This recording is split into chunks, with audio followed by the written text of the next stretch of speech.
The world of Korak has been destroyed once before. When the celestial comet known as Palor's Light was shattered, its remnants fell to the world below and caused utter devastation. 46 years later, and the world has begun to recover, but a terrible threat is on the horizon. Hey, I'm Cam Buckland, a human cleric. Taken in and raised by a travelling band of performers known as the Bucklands, a colourful group of misfits helped shape me into the devious, charismatic and foolhardy man you know today. My troubled past led to the clerical devotion of Avandra, the goddess of change and luck. I'm slowly discovering that I hold power that is beyond the knowledge of most folk, something to do with the Lightfall. My name is Jutou Zizi Jing. I seek revenge on the Dragonborn who murdered my parents and enslaved me as a child. After escaping the cruel whip of my captor, I trained as a monk and fought to free my fellow tieflings. But now, I search for the Dragonborn in gold and red. The Dragonborn called Korak. I am Alora Galanadel, a noble druid of the Spire of Galad Helen. When the Lightfall struck, most elven spires retreated and have remained lost in the Feywild. I have made it my duty as part of the royal line to reconnect with those friends that we have lost. I'm just not entirely sure how I'll manage it. Growing up running around a forest hasn't exactly prepared me for the rest of the world, but I can't let my family down. The Spire of the Moon needs me. I am Trelemar Alif, a drow warlock. Circumstances in my past have resulted in the disownment of my drow heritage. Now I serve a greater power, one who is leading me towards an item that will unlock the full potential of my magical abilities and help me destroy the Delakir. 4 heroes, brought together by chance, begin their first adventure to escape the clutches of a corrupted Fey spirit. Defeating the Fey spirit, they realize as they all head in the same direction that sticking together is better than being alone. Their destination? The capital of the Dawn Republic, the mighty city of Talis Val. On their journey, our heroes encounter a town plagued by an unseen evil. Once again forced to work together, they uncover the creature responsible. But tragedy soon follows as Jutou falls in battle. This once divided group unite for a new cause: to save a friend. The heroes rush to the nearby Longwood, where an archfey agrees to return Jutou to life. But in exchange, they must stop a nearby spirit that has corrupted a tribe of orcs. They agree, and with the help of the Elven Spire of Autumn, thanks to Alora's nobility, they successfully defeat the hunter spirit. Returning to the Archfey, and each of them offering a great personal sacrifice, Jutou is restored to life. The heroes reunited once again. They can finally resume their path towards Talis Val. As they make their way to the capital, however, they uncover a group that seek to overthrow the Dawn Republic and face off against a pair of their agents in the village of Faden. With one of their villains captured, our heroes learn the name of their foe, the Broken Sky. Concerned and seeking to learn more, the heroes arrive in Talis Val. They immediately get to work, discovering a hidden cell of the Broken Sky within the great city. Things take an unpredictable twist as Trelemar and Jutou attempt to join the Broken Sky, even subduing Alora to prove their loyalty. Alora manages to shapeshift and flees her confines to seek help. Using this uneasy allegiance, the group are thrown into a trial to prove their worth, and eventually succeed. As a reward, the heroes are given the opportunity to meet the leader of the Broken Sky through a magical mirror, a woman referred to as Princess Falania. Just as Cam forces her to reveal her true nature, Korak, the Dragonborn champion of Talis Val, alongside Alora and all their allies, arrive to the rescue. Korak faces off against Varesh, one of the Broken Sky lieutenants. At the same time, the group attempt to rescue their friends and escape. Despite Jutou's initial hostility towards Korak, the heroes prove themselves very resourceful to the champion. Varesh barely manages to flee, leaving many questions left unanswered. Returning to the surface, the heroes hope to enjoy a moment of frivolity as they perform for the Masons Guild, one of the reasons Cam needed to get to the city. The performance, while marred by jealous rivals, won the crowd, particularly with Cam's glowing hair rebirth and the peculiar granny with her evocative singing and dancing. While basking in applause, chaos erupts as the theatre is attacked. A hidden assassin leaps from the crowd to strike the champion Korak, who is left in a comatose state from a poisoned blade. With the champion paralyzed, the party are tasked to find the cure deep beneath Talis Val, in the ruins of the city that once was. And that is our tale so far. Our heroes now set off on new adventures, but the threat of the broken sky still looms over the Dawn Republic.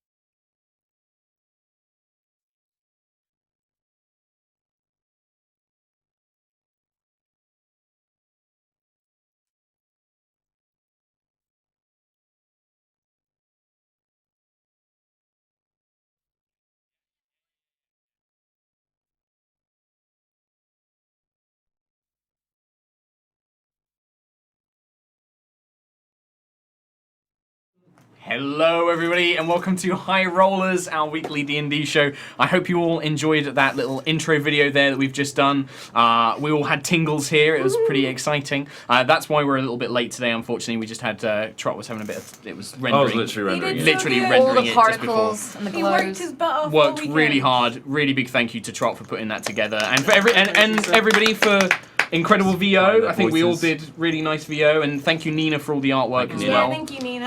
And yeah, we hope you guys enjoyed that. We're going to kind of use that as our little intro now for the show, and it's a great way to kind of remind you of some of the stuff that's happened, because fuck knows there's a lot of content that we've done so far. We're Obviously, gonna release it as well, right? what's that? We'll Yeah, we're going to release put it on it YouTube. separately. We're going to try and it will either go on Yogs Live or somewhere, or we'll have it out there so we can link it and share it and post it and everything else. Obviously, it doesn't include any of the Trelemar Underdark stuff, because we all did the recordings and that before that happened. Yeah. But that will hopefully be a nice quick recap.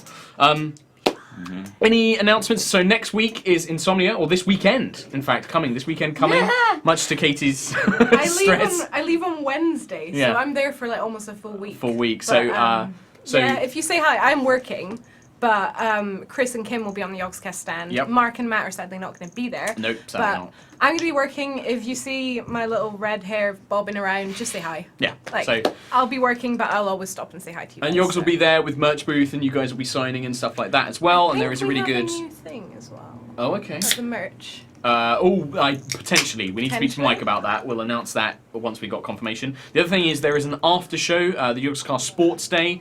Sadly, I'm not there to run it, but I'm leaving it in our merch guy Mike and Harry's capable hands. And it should be a really funny show. I've written some pretty funny stuff for the teams. We'll be the judge of that. Yeah, well, we'll see. And so it should be really good. So hopefully you guys go along to that.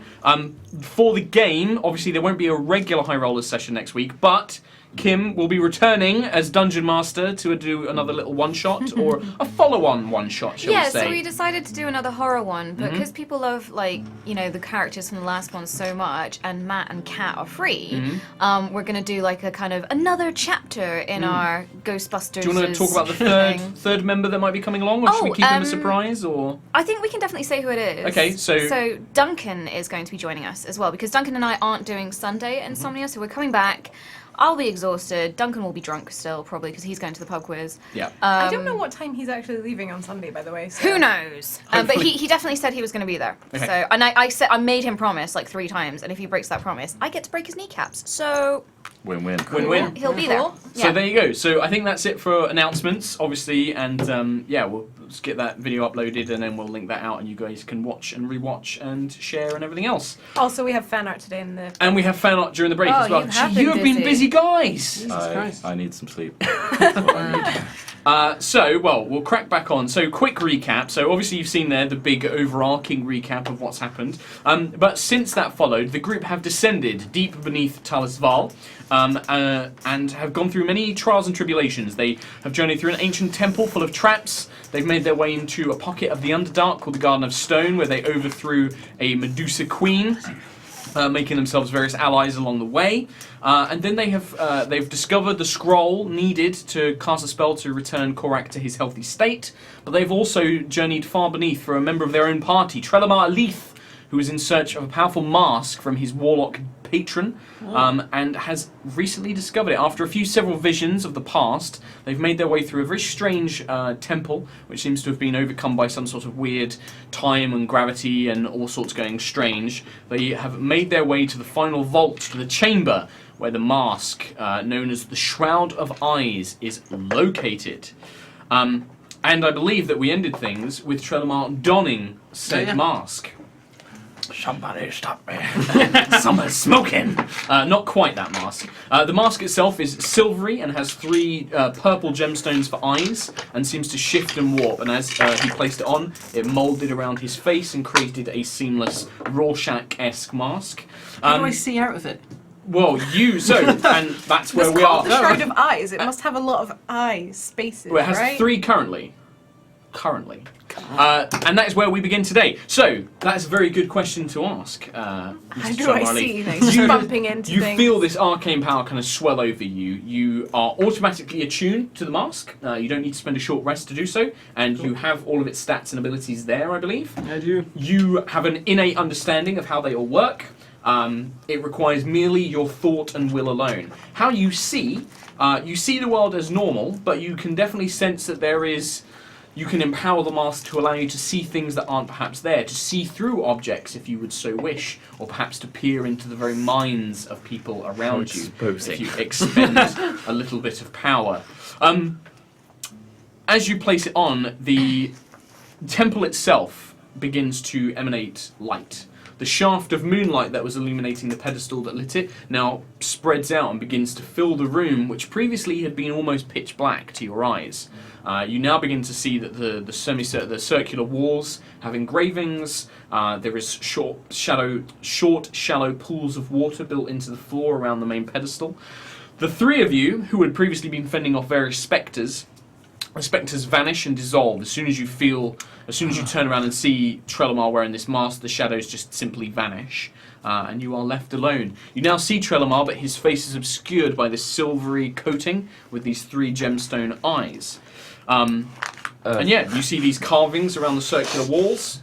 The room is suddenly had a bit more light, and that is where we begin. I kind of look just staring blindly at Silverface. I kind of grab Juto. I'm like, a little tinge of regret is kind of sinking in now. Okay. He did say he was a murderer, and now he's got this.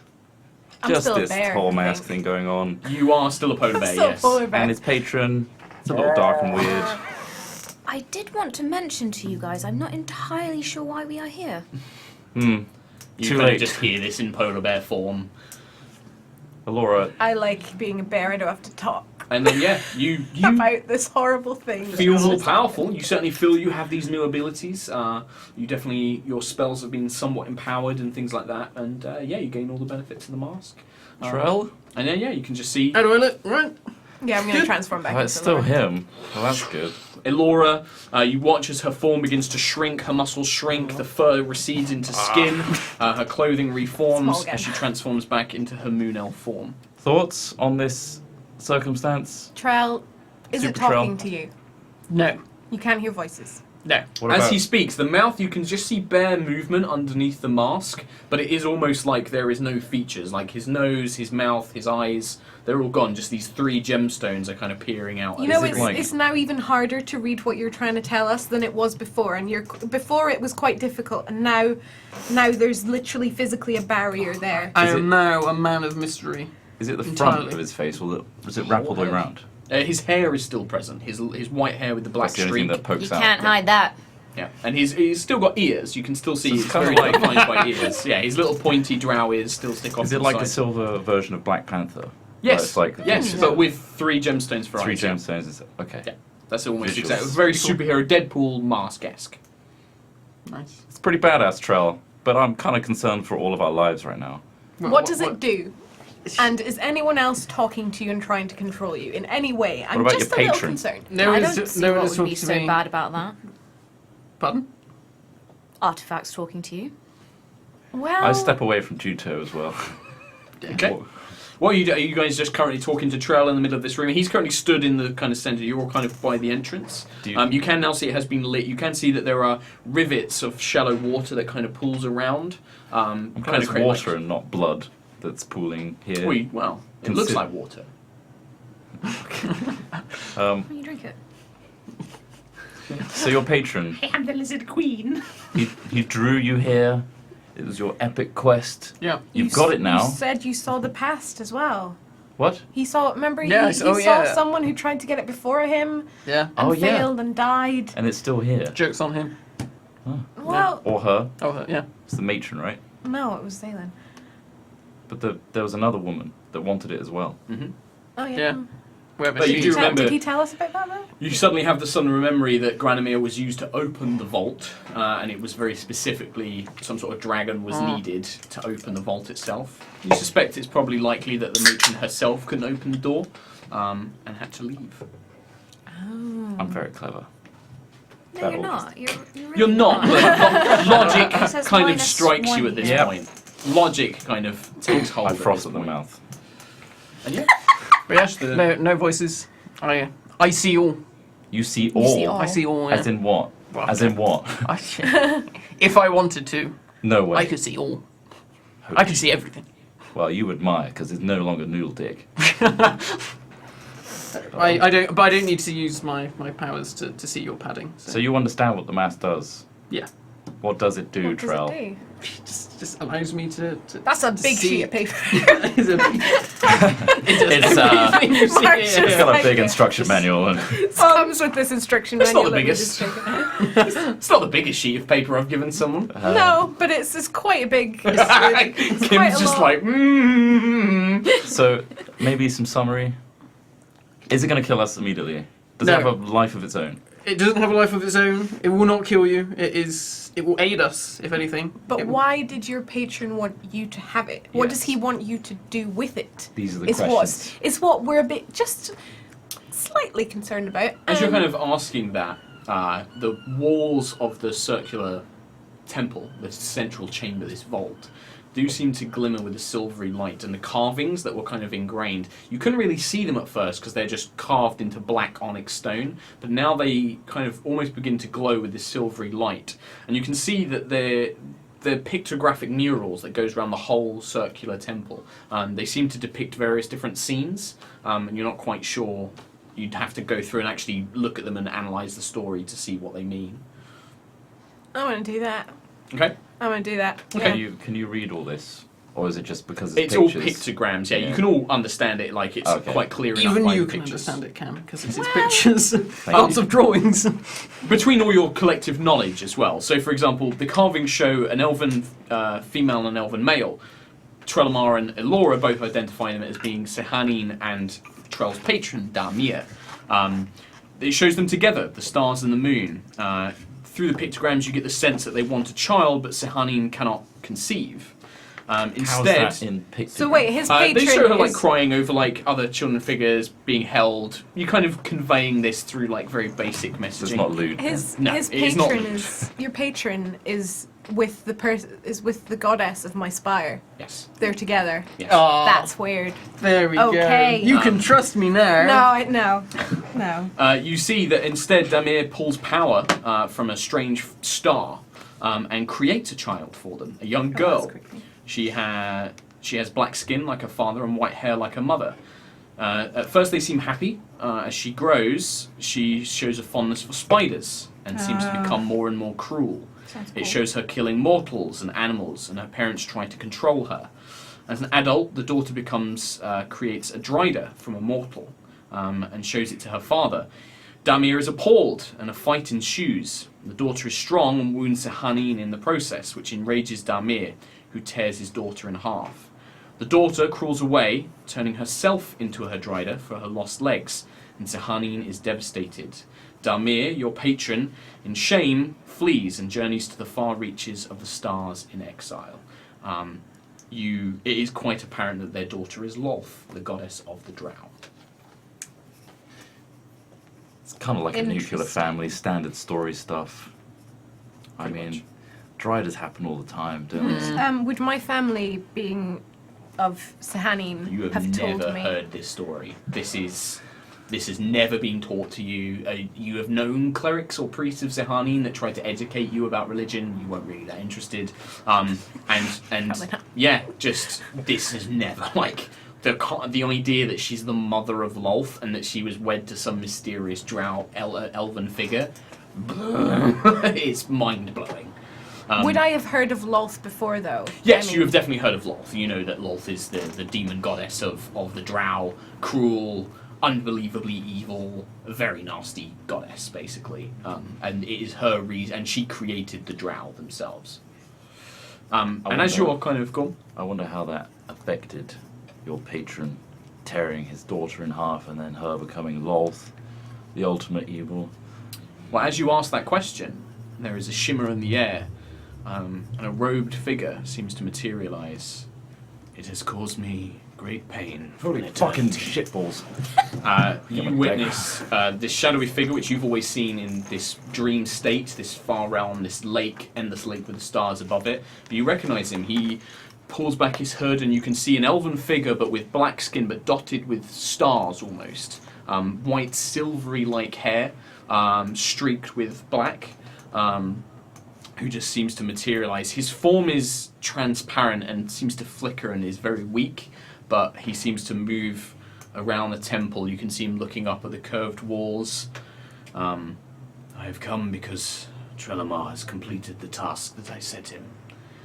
You have found this mask, and no doubt you now wonder for your next steps. I do indeed, sir. I would have you... There is something wrong with the Drow and the Dalkia. They are also my creations, through action or through my consequences of so. I would have you journey with this group for now, and I will call on you when I can discover more about this cause, what is wrong. But something threatens the Drow's allegiance with the surface, and I believe this allegiance will lead to good things for the Drow. It will lure them away from Lolth, perhaps find them redemption. You perhaps have more questions. I will do my best to answer them. And when you are ready, this temple provides me with a little power. My time as a deity is long gone, but I can still manifest enough power to send you back to the surface or perhaps anywhere within nearby. You're not a god. Not anymore. I was once worshipped along with the other elven deities. My brother, Coralon, it was he that saw my affections for Sahanin and encouraged us. But I long abandoned this world. My followers dwindled. Now I can reach out only to individuals such as Trelemar and others in the past. And what about Sahanin? She believes I'm gone forever, and I believe that it is best. My presence only reminds her of the creature I created. I thought you were evil, Trell. I thought this guy was evil, but... I have done evil deeds. Yeah, you made So's laws. he. Oh no. So have you. Yeah, but Yeah, who hasn't? We have all done evil things Laura. to protect Oh, what we must. Why does Mr. Leaf need this mask? He does not need it, but I knew it would grant him great power. Not only that, it will give him the power to pierce through illusions or deception, something I think corrupts the Drow, corrupts from Lolth. It is a tool, something I feel he will find very useful. And as my only remaining champion, I had no one else to give it to. I assume you didn't want it to fall into the wrong hands either. Indeed. I knew it was safe, but there was always the chance that someone may breach the vault one day. Where's your, Where's it? Granamir. in the door. Yes, unfortunately Granamir was the key to the vault, but he just kind of smirks. He will always be bound to Trelemar Leith. As long as Trelemar lives, as will Granamir. Forever adore. He just smirks. What about the matron, Vixanis? I'm afraid that after Zaylen was killed, I lost understanding of the situation. I do not know what happened to her. She was my champion of the time. Vixanis is a name that we have heard before. It is possible. As I understand, the Drow do pass names, especially through familial traits. Descendant, perhaps. Indeed. But I'm afraid I cannot offer much more insight. My deitic powers to be omnipresent are long gone. Have you been with Tral from the start, since he was born? Trelamar will know that, but I have been with him a long time. I have watched him. Did you watch him murder somebody? He just remains silent. I have watched Trelamar do what he must to protect himself and the people he cares for. So it wasn't without reason. That is not for me to say. Hmm. Yeah, I think that's something that we will have to discuss, Trelmar. You can't just go around killing innocents, Tral. You Wow. can stop talking immediately. I'm walking backwards as I'm saying that. Why did you choose Mr. Elise? It is difficult to explain that. It is more that there was a connection. I did not necessarily choose, but perhaps the universe chose for us. I needed a vessel. Trelamar needed my gifts. Cool. If you have further questions, I can try and answer, or if you wish, I can send you where you must go, but my power does wane. It has been a long time since I manifested myself here. Now that Trell has your mask, is it easier for you to access him through the mask? I will speak to Trelamar as I have always done, where my power is still strongest, in the realm of dreams. So you cannot overtake him as a true vessel. I would not need to. I know that Trelamar Elith will do as I ask. Cool, bro. I say that genuinely. He just doesn't. Yeah, he doesn't seem to react like this guy's quite endless and timeless. He's not going to be off-put by a weird human. Unlike the rest of us. So, where do we go next from here? I believe that you have business back on the surface, but as I mentioned, if you wish to return, if you have unfinished business in the Underdark, I can try and send you there, or I can send you back to the entrance where you first encountered your visions. So you could have teleported us down here to begin with. No. My power is very weak beyond this temple. I would not have been able to manifest myself. Can you teleport us halfway and then halfway again to the surface? No. Why? We need to... I want to see Girly. Yeah, but we need to save Korak. This is a decision you will need to make amongst yourselves, I'm afraid. But once I send you to a place, my help will be gone. Can we have a moment to discuss? Of course. You're probably omnipresent anyway, but... Only within this space. Well, And he drifts away. You can just see him drift back, and he seems to look up at the murals, particularly him of Sehanin together, and he just seems to quite wistfully look up and gaze upon it. all right, huddle. Yeah, the mask is weird. Up close. Yeah, it is quite disconcerting. Is it really reflective? It looks like it should be, but it doesn't reflect. Like, you look into it and you can't see yourself, but it looks like But it it's should shiny. be. Yeah, it's very shiny. That's weird. I want to go up too. Okay. Yes, Miss Galanadel. Oh, you know my name. That's You strange. have travelled long with Trelamar, of course. I suppose so.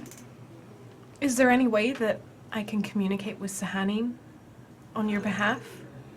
Perhaps if you were a powerful cleric, you would be able to, but I would ask you not. It is too much pain for me, and perhaps for her as well. Deities and gods and beings like myself, it is very difficult to forget such things. To know that you have created something that has caused so much suffering, even in part. I would not wish that upon her. My love is too strong. But I thank you for your kindness. it is appreciated. I was gonna really awkwardly go, okay, and just walk back to the guys. Like literally just walk literally backwards, just be like, Yep, okay. you do that. Okay. I want to go to the surface. I want to save Korak. That's the reason, half the reason we came down in the first place. However, stuff happened, and I promised a little Snurfniblin that I'd take her to the surface with me. What will you do once she returns to the surface? Where can she go? She can stay. Is she not In my better pocket. to stay with her people? Huh? Is she not better to stay with her own people? Yeah, but you know. It is noble that you wish to take this girl to the surface, but once she is there, what will you do with her? I can be like, well, she's pretty independent as a person. She's off researching for us right now. And she will always be researching. But she is independent within the realm that she grew up in. What if when she reaches Talis Val, a city of many people and many races and many cultures, many people who would perhaps wish to take advantage of her? She is Or very if young. if she was to do something that is seen as a crime for people on the surface, but wouldn't be in her own realm, she could end up in trouble. You raise good points. If you were to be her guardian, I would have no problems with this, but given the adventures and the quests we have, it would be dangerous, and we are not babysitters. To take this girl to the surface and leave her without a guardian would be very irresponsible. It's a good point, but I do need to communicate to her somehow, to tell her that we can't. The only other thing as well is the cleric that had the brand. That too, but we haven't really discovered anything that could get him out. You mean, yeah, you left Girly researching, but you've not discovered anything so far. Mr. Godlike Man, Yes, my name is Damir. Desmond. Dal? Damir. Desmond. Okay. I slap Cam just on Just the like- side, just like respect him. Sir, Yes. is there a way to, down in the Underdark where you are, this is your domain, I need to communicate with a Snurfniblin, just slightly higher up than this temple. Is there a way for me to speak with her? I believe I can. It would be difficult. Perhaps you would not have long, but I believe I can project an image of yourself to her. You will be able to see what her surroundings. Amazing. But I would not be able to do it for long. How long? Perhaps a minute, two at most. I need to get my story straight. Okay. And this We won't need to find affect- out if she's managed to research anything. So research, has she got anything? Her safety. Her safety. What's the ask The reason we can't take it to the surface is for safety. ask what the gnomes have done. The dwarf, the Snurfniblin? deep gnomes. The demons, the Durgars, Snurfniblins, and Durgar were the dwarves, yeah. Ask How's it what going? the Durgar have done, because they were trying to create a new system now Yeah. that they don't have a ruler. Okay. We need to make sure that the Snurfniblin are okay. I got it. Are you ready? Teleport me. He's like, no. Places a hand on your shoulder, and you don't feel yourself move, but your senses, like your eyesight kind of goes black, your vision goes blurry, and then you feel yourself manifest in the treasure room in Grimfang Hold. You look down and you're very ghost-like, you're transparent, and you can see around you, and you can see Girly, neat piles of books everywhere, and you can see her, she's actually not at a table reading, you can see her basically stood in the middle of the room, and she is launching little bits of fire out of her hands, and she's like, Girly. oh yeah, Girly! and she turns around, I've got 1 minute! Cam! I've got 1 minute! no look, you're a ghost! Yeah, I'm a ghost. Wait, are you dead? I've got 1 Are minute. you not dead? No, I'm not dead. How are you, Okay, what? three No, things. I've got something, No, no, what? look! And then she literally launches her hands, and a spray of magic, coloured magic, launches into the air. Wow. I learned magic! Well done, that's amazing. Now, we've got to talk God. really quickly. I Okay. can't be in this form for very long. Alright. Okay, so, 3 things. I'm really sorry I can't take you to the surface. As you say that, her face is crested. She's like, no, with that one. No, you said you promised, you pinky promised you would take me to the surface. I did pinky promise, I know, I'm really sorry. I'll come back for you, I swear. But right now, when? You know, you said you'd come back and take me with you. It's very hazardous. We don't know what it's like for you up on the surface. I'll be fine. I survived here with the Durgar. Yeah, but this is where you live. This is your people. Upstairs is very different. She just starts crying. Oh, okay. And it just turns away from you. She's I'm like, so no, sorry. I'm not talking to you. Girly, please. No, you broke your promise, Cam. I looked up to you. You're my hero. I learnt magic because I thought you'd think that was cool. This is the last time you're going to see me, potentially, so let's not end it on this note. As you say that, she does turn around and her tears are just streaming down her face. The second thing, how is it there? How are the dwarves, how are the deep gnomes? Are they fine. Communicating? They're fine. Is it going okay? Yes. Good. And the last thing was... Research. Research. How's the research going? You've learnt magic. Amazing. How's the, can you unearth people from stone? She looks up at you, and she's just like, if you want to know that, you have to come and get me. Damn it, Girly! I can't do that! And then it ends. God's sake. That didn't go so great. I don't know if you could see me acting out. Yeah, you also heard Cam's reactions to it, but you didn't see what he saw. Maybe You you should have finished started with- with the research and then worked up to the bad news. Yeah, you're right. It was on my mind. She doesn't. Yeah, she won't. No. Even then, She's learned magic, though? she might set the whole place on fire. Jesus. There is that potential.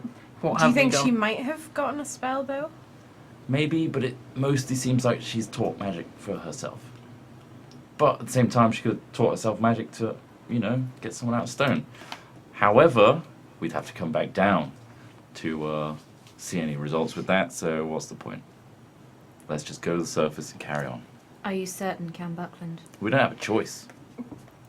We don't really have a choice. The cleric in stone could be useful for you. I don't know. We don't know who that is. He's got the same brand as you. He's got the same symbols as you. But if we get teleported there, we then have to make our own way All to the the way surface. back up. You remember from the Valley of Stone, you have to go back up through the Temple of Tharisden. Yeah. The reason that the Temple of Tharisden took you a bit more time is because you did things like long rests and stuff like that. You reckon from the Valley of Stone, it's about 2 days complete travel. As long as you're not waylaid, you don't fight, you don't rest. If you just, rest normally, you don't take additional rests. It'll be about 2 days. If we Back to fast the pace it, surface. it will be 2 days. Thoughts? How long have we spent down Korak here now? has been in a coma for a while. You guys have spent, I believe, somebody on the Reddit did work it out, but it's not entirely accurate because there's some stuff they don't know. It's been, you think it's been about, it'll be 2 days, it'll be 3 days down. It's about a week, Holy shit. Yeah. about 5 We days. should really go. What's to 2 the days more, though? Yeah, but if he's dying, we were supposed to 3 be days down. speedy. It's been a long rest there. Can one of us, Did that long rest. Juto, 5 days, 5 days. go right to the surface? And I'll Splitting maybe... us up is probably not a good idea. Would Yeah. you be happy with that? But I guess if she's just going to I Korak, cannot manifest my power to send only some of you. It must be all or none. How convenient. I mean, I've... DM doesn't want to split the party. I'm sorry, do you have any tables for how god magic works? No, don't think you do. My concern is, we spend the time, the extra 2 days, going to Girly to reveal that she's done nothing to get the cleric out of the stone. Yeah. She's just learned how to cast magic from her hands. That's the risk, and it could also kill Korak. Is I it think worth that risk? We have to save the champion. The cleric's not going anywhere. we can come back for him. Who knows what we might find to help him on We our may find adventures on the teleportation. surface. Magics. Indeed. Girly might discover that. Yeah. So who knows? Girly might come after you. Yeah. Yeah. That's true. If she comes after anyone, it's gonna be you. I mean, I didn't do bad.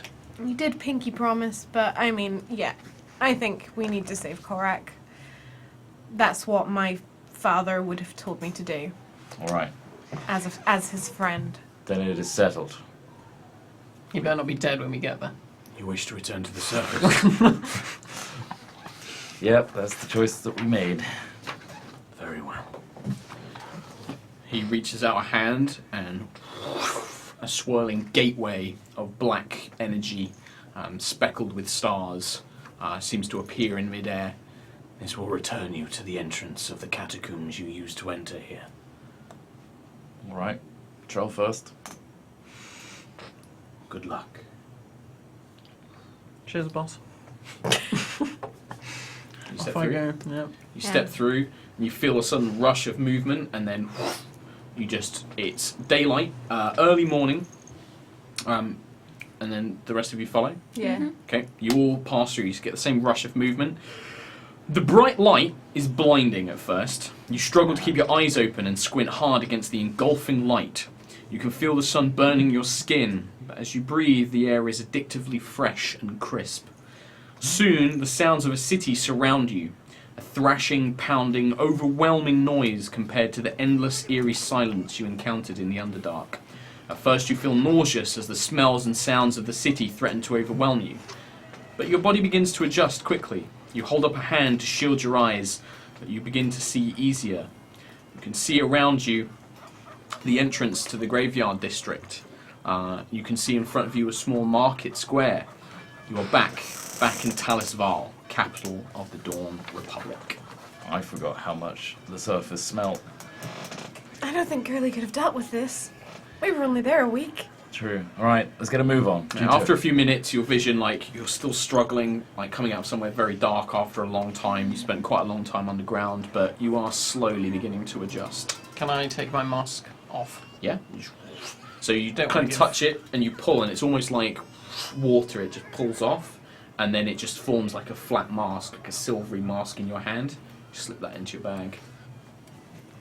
That's cool. That's cool as shit. Excuse me. Anyway, I have to say, I trust Just remember, the patron. while you're not wearing your mask, you don't get any of the benefits. Yeah. I trust the patron a little bit more, knowing See, his connection to You all Sahanin. thought he was bad. We and didn't I know was who he bad. and I was. was, you know. you could still be bad, Trell. The jury is Well, still out on that one. Maybe I could. Maybe I could. Oh, We shit. didn't know who he was at all. All right, Juto, you know what to do. You set the pace. I start running towards the. Juto just. I shouldn't have Juto is said that. also a lot faster than all of you. You have to actively. Are you slowing down so they can catch up, or are you just bombing it straight He said there? set the pace. Okay, I'm going to turn into an animal then, and I can be as fast. so you just turn into some sort of dog or something like Direwolf. that. Can you turn into a horse? A direwolf Carry through us. town? Let's be nice. Maybe not. Nice. I'm not going to use a beast shape, actually, now. Okay. So Juto is out of sight. She just speeds off at an alarmingly quick pace. And you are lost behind. Flagging people down. It's like, do you know any horses or stables or any public transport? Oh, yes, sir. Hang on. There's a stables just down the road, or Right. sometimes there's Thank occasionally you. carts. So, all right. No, fine. we can just keep walking. Are you going to the stables? Okay. You go up to the stables. There's like a scraggy blonde-haired stable boy, kind of sat on the edge of a thing, swinging his legs. 2 horses, currently just munching on some hay. Stable, how much for these 2 rentals? You're what, mate? 2 rentals, quick! 2 rentals? Where Yeah. you going? City? You going the middle. outside city? Inside city. You bringing them back? Yeah. You want to drop them off? Drop them off. You want to drop them off in another stable? Yeah. All right. That's going to be... Oh, come on. Oh, yeah. I'm just going to walk. I'm just going Actually, to walk away. hang on. Why don't you just turn into a bird? He's like, Fly there. here, that's 20 gold. What? Yeah. What? What? You need these No. horses, right? I'm walking away. Pretty desperate looking What's your fella. normal rates? What? What's your normal 20 rates? gold, mate. 20 gold. Piss off, I'll start walking away. All right. 5 gold. Jesus that is so much cheaper, yes. Thank you. All right. You paying the 5 gold? Yeah. All right. He's like, yes. He's like, all right, just drop these off at a near stable wherever you're going. Let them know that they belong I to don't Ned. have 5. Is it? Can anyone? We're walking. I've walked away already. Right. I've just kept going. Charles, please make it worth it. Why don't you just turn into a bird and fly there? In front of this guy, I turn into a raven. Oh, bloody hell! By the gods, he's a bird I man! caw in his face. Fly off. Okay. By going as the bird flies, you skip over. You actually end up catching up to Juto. Juto, you have to make your way through the streets and things. You burst through. The guards at the gate almost go to stop you, but you just blitz past them. They physically, you're too quick for them to catch, and you blast your way to the main government quarter, the main centre of Talis Val. As you get to the doors, you're getting a bit tired. You're out of breath, but you're not like exhausted. You're like just catching a few. A raven comes and lands on your shoulder. Shut up, Mr. Buckland. I go back. On your shoulder, a cam appears and collapses you both to the ground into a pile. Sorry, I keep forgetting to get off first. The guards are like, what? Like, you can see there's a bunch of guards who are like almost about ready to draw weapons. It's cool, don't you remember and they're me like, who the bloody hell are you? For the performance, look at me. Without the royalty, bad move. Bad move. But and they're kind of just like, performance? What are you talking about, me? You know the what? What are you talking about? We were invited. We performed. You must take me to the champion immediately. Champion's sick. What are you, some I random have tiefling? the cure. And they kind of like look at each other at that point, and they're like, hang on a minute. If what you're saying's true, and then one of them, a third guard, runs off inside, you're waiting about 2 or 3 minutes, and Dermot actually comes out, and he's just like, what the bloody... He's like, Cam! Quick. Oh, Miss G, something about a cure for Korak? We have the cure. All right, come on, follow me, quick. And he points to the guards. He's like, right, there should be a drow and an elf with blue skin. Let them through. They're catching up. Very soon. Yeah, they'll let them through. My orders. And they're like, all right, sir. And they just pile through. You are led through. Dermot leads you personally. Sends you through the various government buildings, up various staircases, into a bedchamber, effectively. More guards on the door. These guards seem much more heavily armoured and armed. And you can see that as you were making your way up, there was a heavy military presence throughout most of the buildings, one you hadn't seen before. As you enter, you see... where is it? Yeah. So you see 2 figures lean, like basically over a bed where Korak currently is sat. Is the bed sheets cover most of his torso. His lower half, his torso's bare. You can see he is feverishly sleeping, but he just is kind of. He's just moving and kind of uttering to himself. Standing over him is Cassandra, no armor, just in simple clothes. She looks exhausted. Her eyes are basically super dark. Her hair is frazzled. You can almost smell sweat coming off her. It doesn't look like she's probably left his side in days or has been coming here really frequently. The other man is a large, quite well-stocked, big bit of a belly on him priest figure, wearing robes emblazoned with a silver dragon, and he is leaning over him, and the two of them are just holding their hands out, and gentle healing magic is just washing over Korak. Inside the room are another 6 heavily armoured guards. Dermot's just like, Cassandra, they've got something, they found something. Cassandra looks up at you. You can just see like tears beginning to well up in her eyes, and she's like, you found something. What is it? Quick, please. I just pull out the scroll and hand it to her. She like looks at it and she's like, Father Isan, it's a scroll finally. And he like takes it reverently. He's like, oh, Cassandra, you need to keep him calm. And he begins moving through the scroll.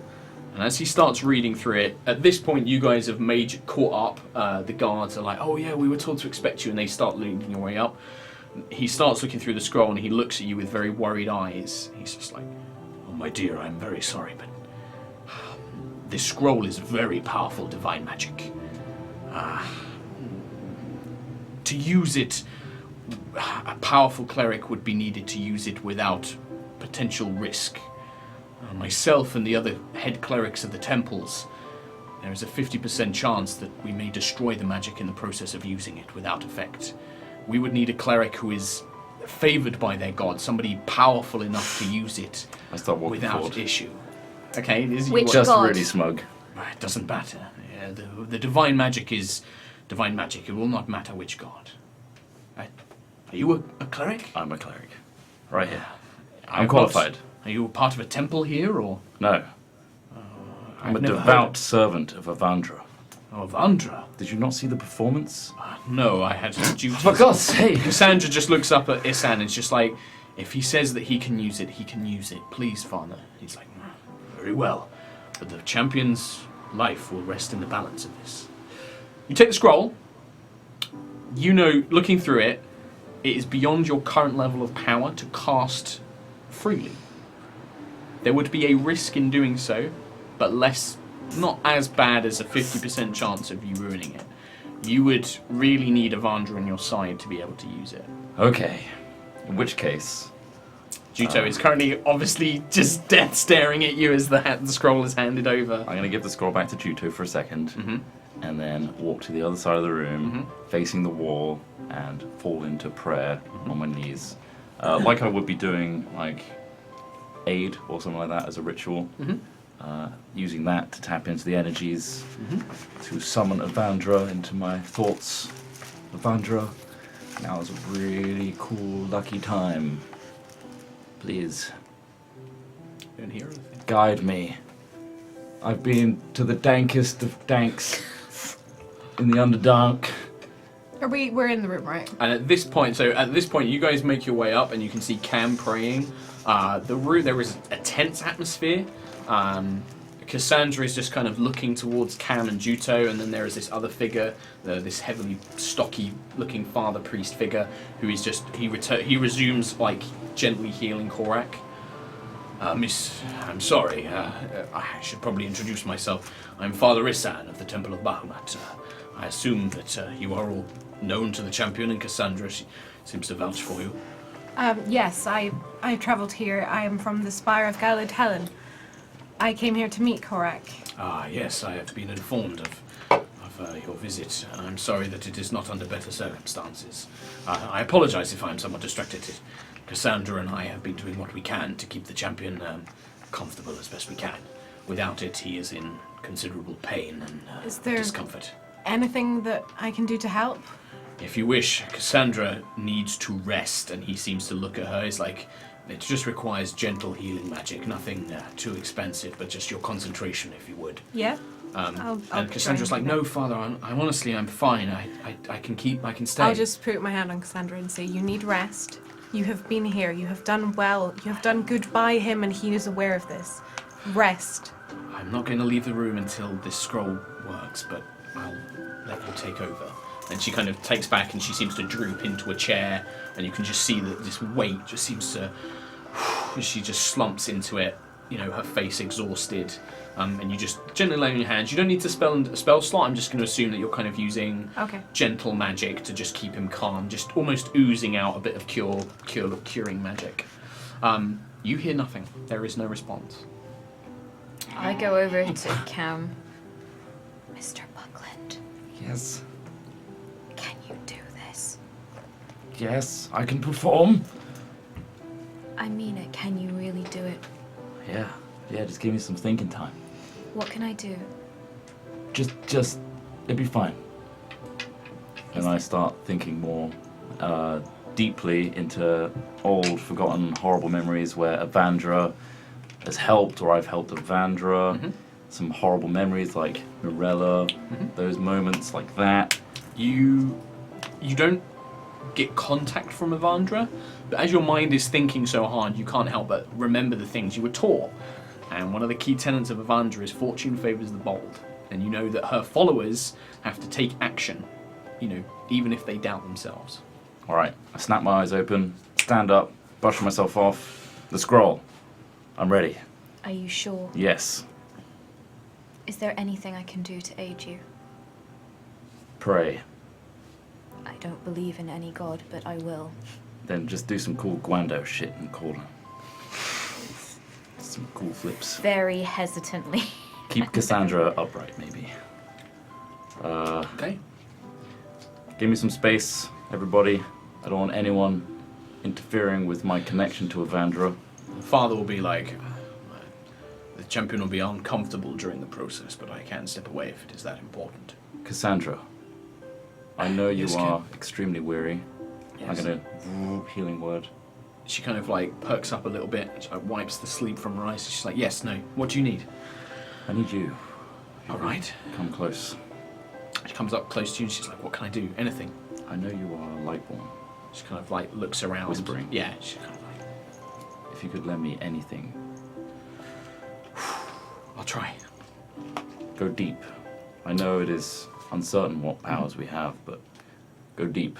She kind of closes her eyes, lets out a breath, places a hand on your shoulder, and you do feel a warmth begin to fill you. Is that just because she's smelly? No, there is definitely there is some mysticism there. You really believe you can do this. Like, you don't just think, you can do this. You're here. This is why. Maybe this is why you're here. I'm gonna bless myself. Okay. I'm going to look at Cam and just say, you can do it. Believe in yourself. I And go to Korak's I'm side still as well. going to be calming Yep, Korak keep calm. because I don't want him to. Okay. Try to put the mask on, just in case you can see stuff. That might help. Put the mask on. Plus, it looks pretty cool. Just like Dermot's like, is that what's going on? All right. And he just kind of readies himself. I'm gonna slowly leaf open the scroll. Okay. Start from the top, and just. Okay. So as you start to believe in yourself a bit more, you will watch as Cam's hair begins to gently give off light. Something you've only seen in dramatic circumstances before, but it seems to, as his confidence grows and begins reading, the hair begins to swell, as does Cassandra's. Both of their hair begins to now start to glow quite brightly. There are a few gasps, and you read the scroll. You summon the magic. Yeah, I've got bless I on need me. you need to roll a d20 plus your wisdom modifier. Unfortunately, bless will not help you with this. Shit. Well, I did what I could. Would you like to use my tray? Yes, then I can blame it on your tray. So d20 Boom. plus wisdom. 17. 17. Cam begins chanting a prayer, an ancient prayer. And as he does so, the words almost seem to take form and golden energy begins to spill out. His hands begin to glow. You place your hands on Korak's chest and you feel this incredibly powerful healing magic flow through you. You almost begin to sense that there is a poison still in his system, something dark and dangerous and ancient, and you begin to expel it. And as you feel the golden energy flowing from you into Korak's body, you feel a familiar sensation. The world has gone still. Nobody seems to be moving. Breath seems to be captured, almost as if time stands still for a moment. Even yourself, you can't move, but you are only aware of your surroundings. You feel a hand place itself across your shoulders like an old friend. Perfume and long, voluminous auburn hair begins to tickle your face and neck as Evandra leans in. Hey. You can't speak at this point, you're just kind of captured in the moment. Good job, Buckland. When you have a bit of faith in yourself, you can accomplish some pretty great things. Oh, I think you lost this. And she taps one of your dagger sheaths.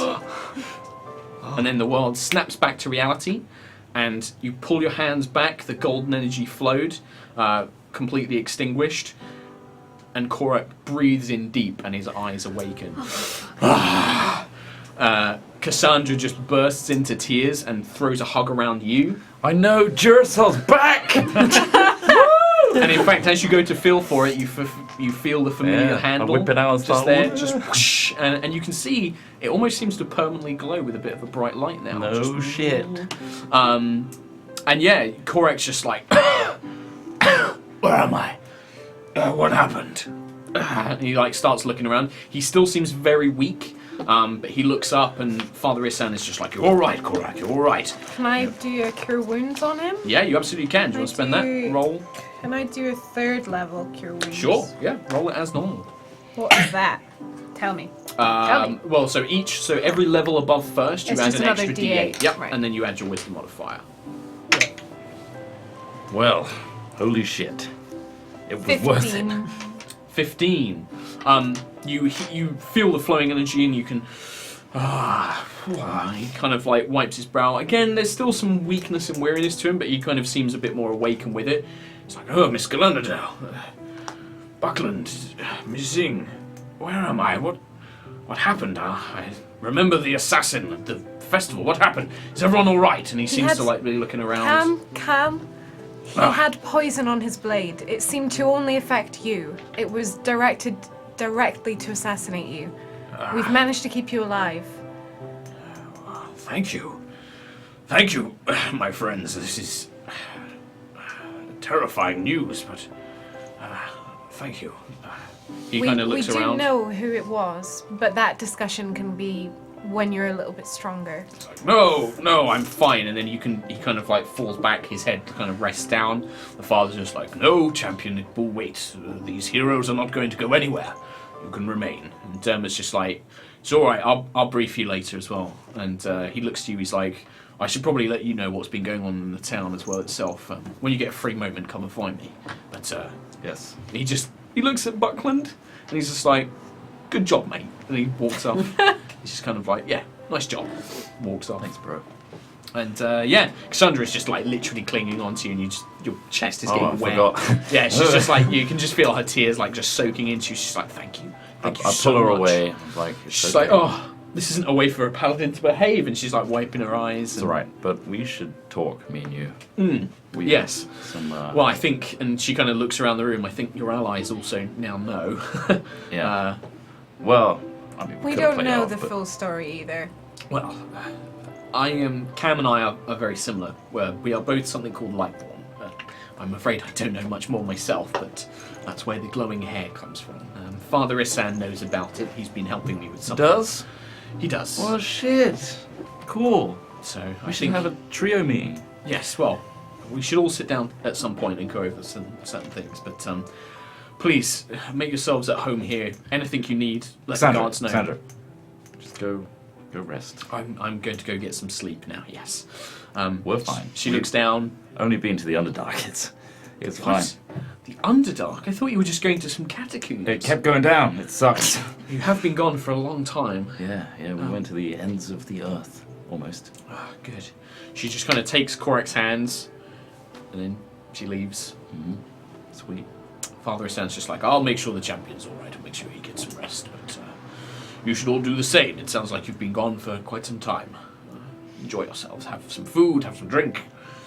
We can always talk afterwards. It sounds like we need to catch up with what's been going on. Yes. He kind of looks down. Korak's kind of like, you see he's fallen asleep again, but it's a much peaceful sleep. He's just like, yes, I wouldn't want to talk about it too much here, but things haven't been great. I've heard a few things from the council members, but Dermot can fill you in on that as you need to too. So We'll have a day of rest and yes, we'll wait for a message. but good news, a miracle as such. I can't believe we have such a powerful cleric among us. This is truly great. I know. It's great. You must be particularly favoured. He bows his head in respect, and what do you guys want to do? I go silent for a bit. Okay. Allow everyone else to. I pat Cam on the back and go, well done, Cam. Thanks, Silver Mask, Silver Face. I still got to come up with a name, but thanks. I'm going to stay with Korak. Yeah, he's going to stay. I mean, nobody stops you, but he does just seem to be sleeping peacefully for now. Stay there. Yeah. Make yourself comfortable in the corner. Okay. Yeah, like there are like seats and things like that. You can kind of sit cross-legged in. They're quite large, open seats, designed more for like bulky humans and things like that. So you kind of just nestle in and get comfortable. Something kind of awkward. We've been down in the Underdark quite a while, and we probably lost our where we were staying. Is there anywhere we can stay? Oh, you want free to stay here? Stay in the government quarters. We Sweet. have guest chambers. I believe you actually had one here already for Miss Galanadel, so you're more than welcome to It's use been that so suite. long, I can't remember. Yes. Do you know how long you have been away? It felt We like have been away about a week, but I have a feeling you are going to say something of the opposite. Yes, I'm afraid so. It's been more closer to 9 to 10 days. It might have been you've lost track. From what I understand of stories, it is quite easy to lose track of time without the sun to guide you. So Yeah, wow. that doesn't make sense to you guys. I mean, you guys have been tracking like how long you've rested for and things like that. And it definitely doesn't sound right. But he seems pretty sure that it's been. Don't think that some squiffy time stuff happened in that temple. Timey-wimey, you mean? You, of all people. I don't approve. There was that Is that Trellamar or floating Matt? orb. Matt. Both. Trellamar. I don't approve. Timey-wimey. There Cool. was a floating orb that distorted time. There was We've a seen few some shit. things. Seen some real shit. Does seem like you've had quite the adventure. Yeah. We have to do a full-on debrief at some point. Yes. I think we also need to talk to you. Yeah, would you guys want to retire back to your suite? It's been kept for you. Food can be brought up for you. Chicken, roasted quail, eggs, salad, beef, Dang. bread, Yes. cheeses. Yeah, right, Noodles? stop, because I'm feeling cheese crusty. Noodles? No noodles. Nobody eats noodles here. Dawn Republic, they don't even know what noodles are. Apart from when it's I'm still staying with magically on Korak. my dick. Yeah. Oh my god. I'm still with Korak. All right. We're Away from going to go to the suite then, I guess. Okay. So the three of you head down to the suite, leaving Juto. Ah, fresh air. Yeah, that's it. You Real places. You don't really notice how much you missed things like soft beds, food that isn't grubs, fresh air, even like seeing a blue sky. Although you notice that the weather is a bit more blustery, it's getting a little bit colder. You suspect you might be coming near toward autumn time. I think I might write a book. Yeah, I think my story is quite impressive, and I think that would be a great book. Don't you think? Well, yeah. It's got a bit of everything in it, hasn't it? Cam the cleric. Yeah, you know, your path, you know, to redemption almost, isn't it? Thank you for healing Korak. It's okay. Well, that's what we were here to do, right? I am also concerned that I am traveling with two people who have both committed murder on innocent people as well. You can talk, you tear out the jugulars of everything that you meet. They have attacked us. They did attack first, Trell, almost every time. You both killed That was innocent defensive. people. And Dmitriev, that was clearly a mishap that I have repented for multiple times with Evandra. I understand that. I've had some time to deal with that, but you? Yeah, Trell. Oh, well. An innocent person? Are we in the suite now, in private? Yeah. Trell, we need the full picture here. And then you need to say it again for Juto.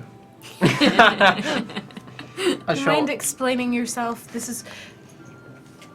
You wonder why we were so reluctant about your patron, but then when we're in these horrible places in the Underdark, and then you tell us that, I hope you could forgive us for being a little bit suspicious. To be fair, none of you were supposed to hear that. You know, it's just him over there earwigging when he wasn't supposed to. However, the truth is out now. Because that makes it so much better. That doesn't really change the fact, does it? I shall remove my mask to be slightly more sincere about this. Hanging on the Headmaster, comfiest seat, The bed. just surrounded by food. Yeah. Go on. As I'm eating a chicken Eat leg. the chicken leg. Yeah, I was going to say, Sounds like my Friday night.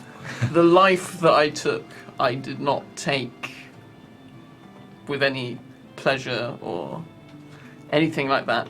It was a hard choice to make, but the situation was kill or be killed.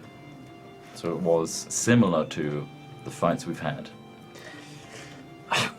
Not quite. I mean, the life of the person that I murdered was an innocent. You know, they weren't attacking me. They were, if anything, they were trying to stand with me whilst we were being attacked. Why then did you murder them? That sounds I like don't understand. You could kill Alora or Juto for the live or especially die if this person was a scenario. companion and you murdered them. That Because at the time, my patron wasn't with me, but he said that if I took the life of this innocent, he would save me from being attacked by the Dalkir.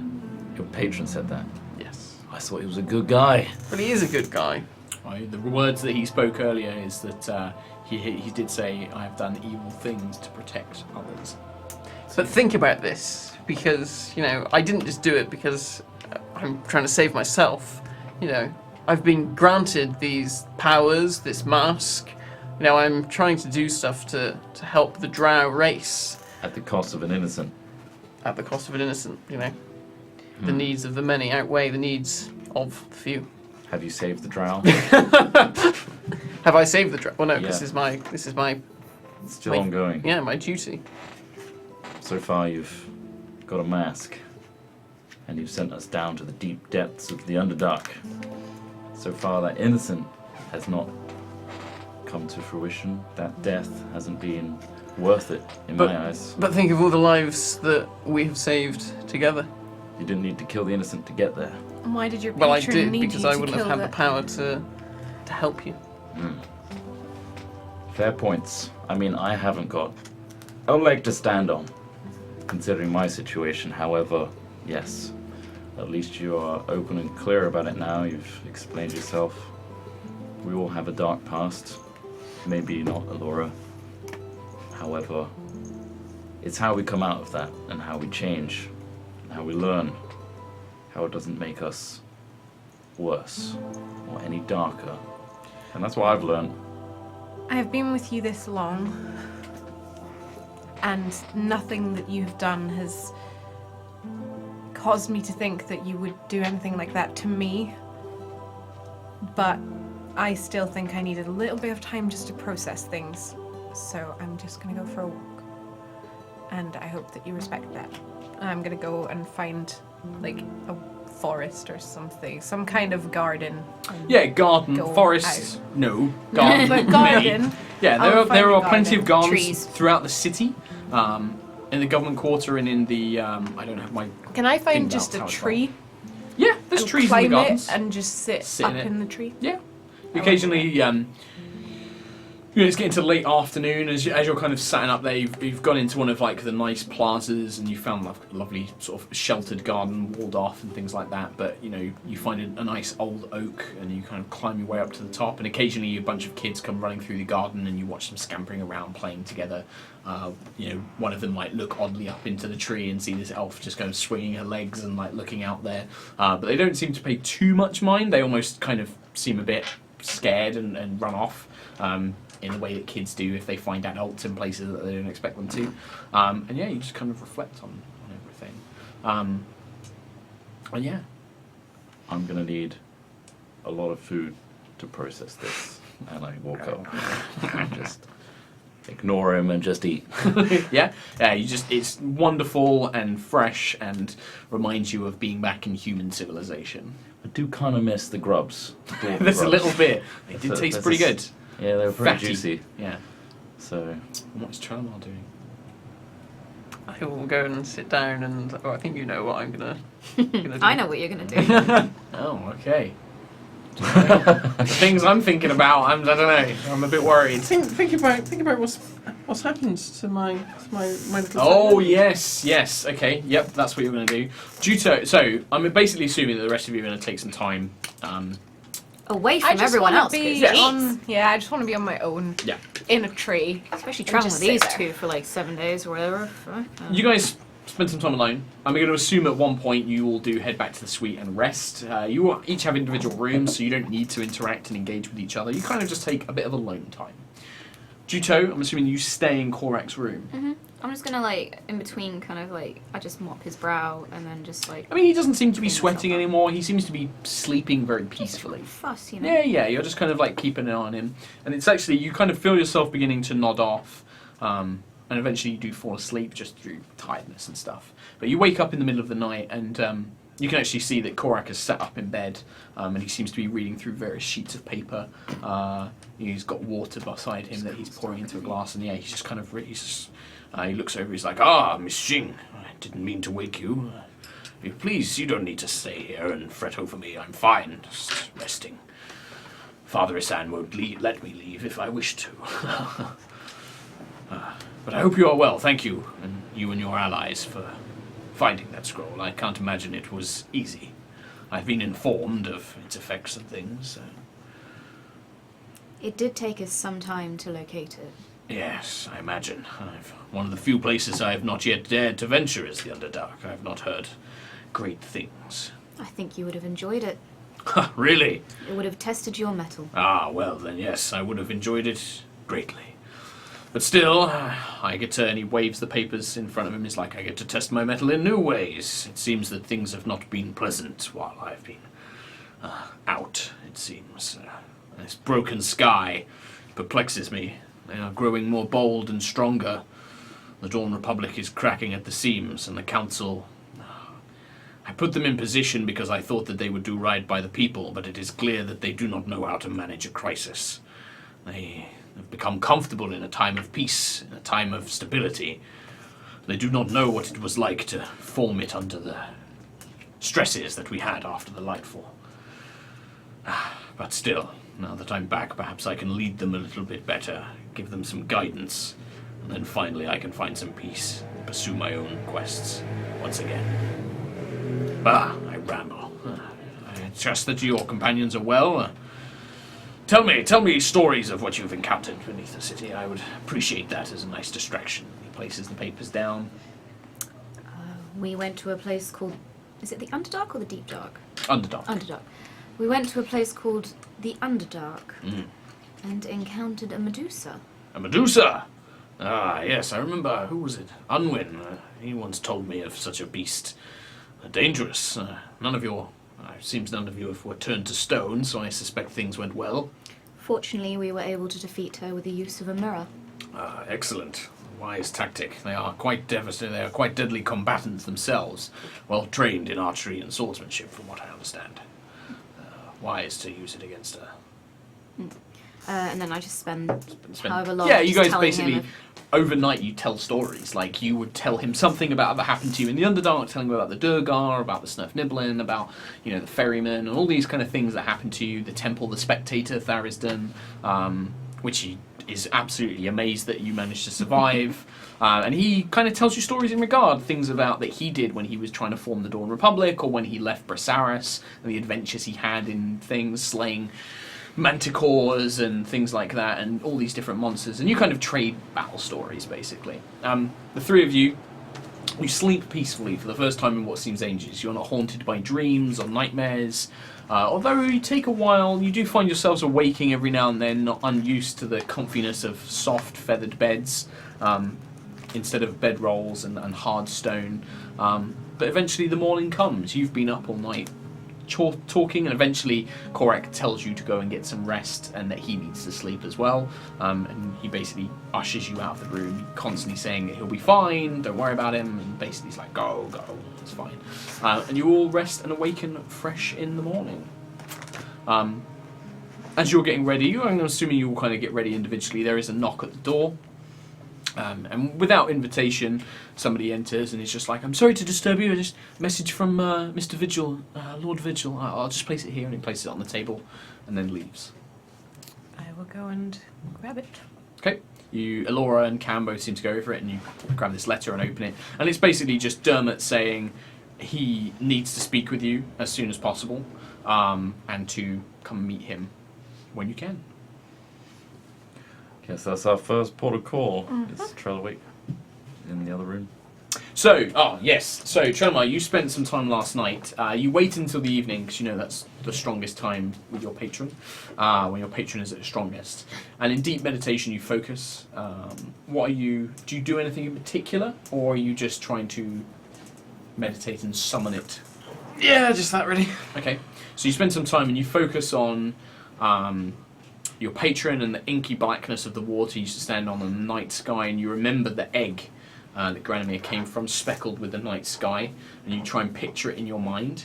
And you actually begin to feel that you can draw some of this energy from the air and kind of form a shape. It takes you several hours, but eventually you kind of give birth to an egg-like shape of a speckled nighttime. And it seems to resemble the same one that Granomir came from, but it hasn't hatched yet.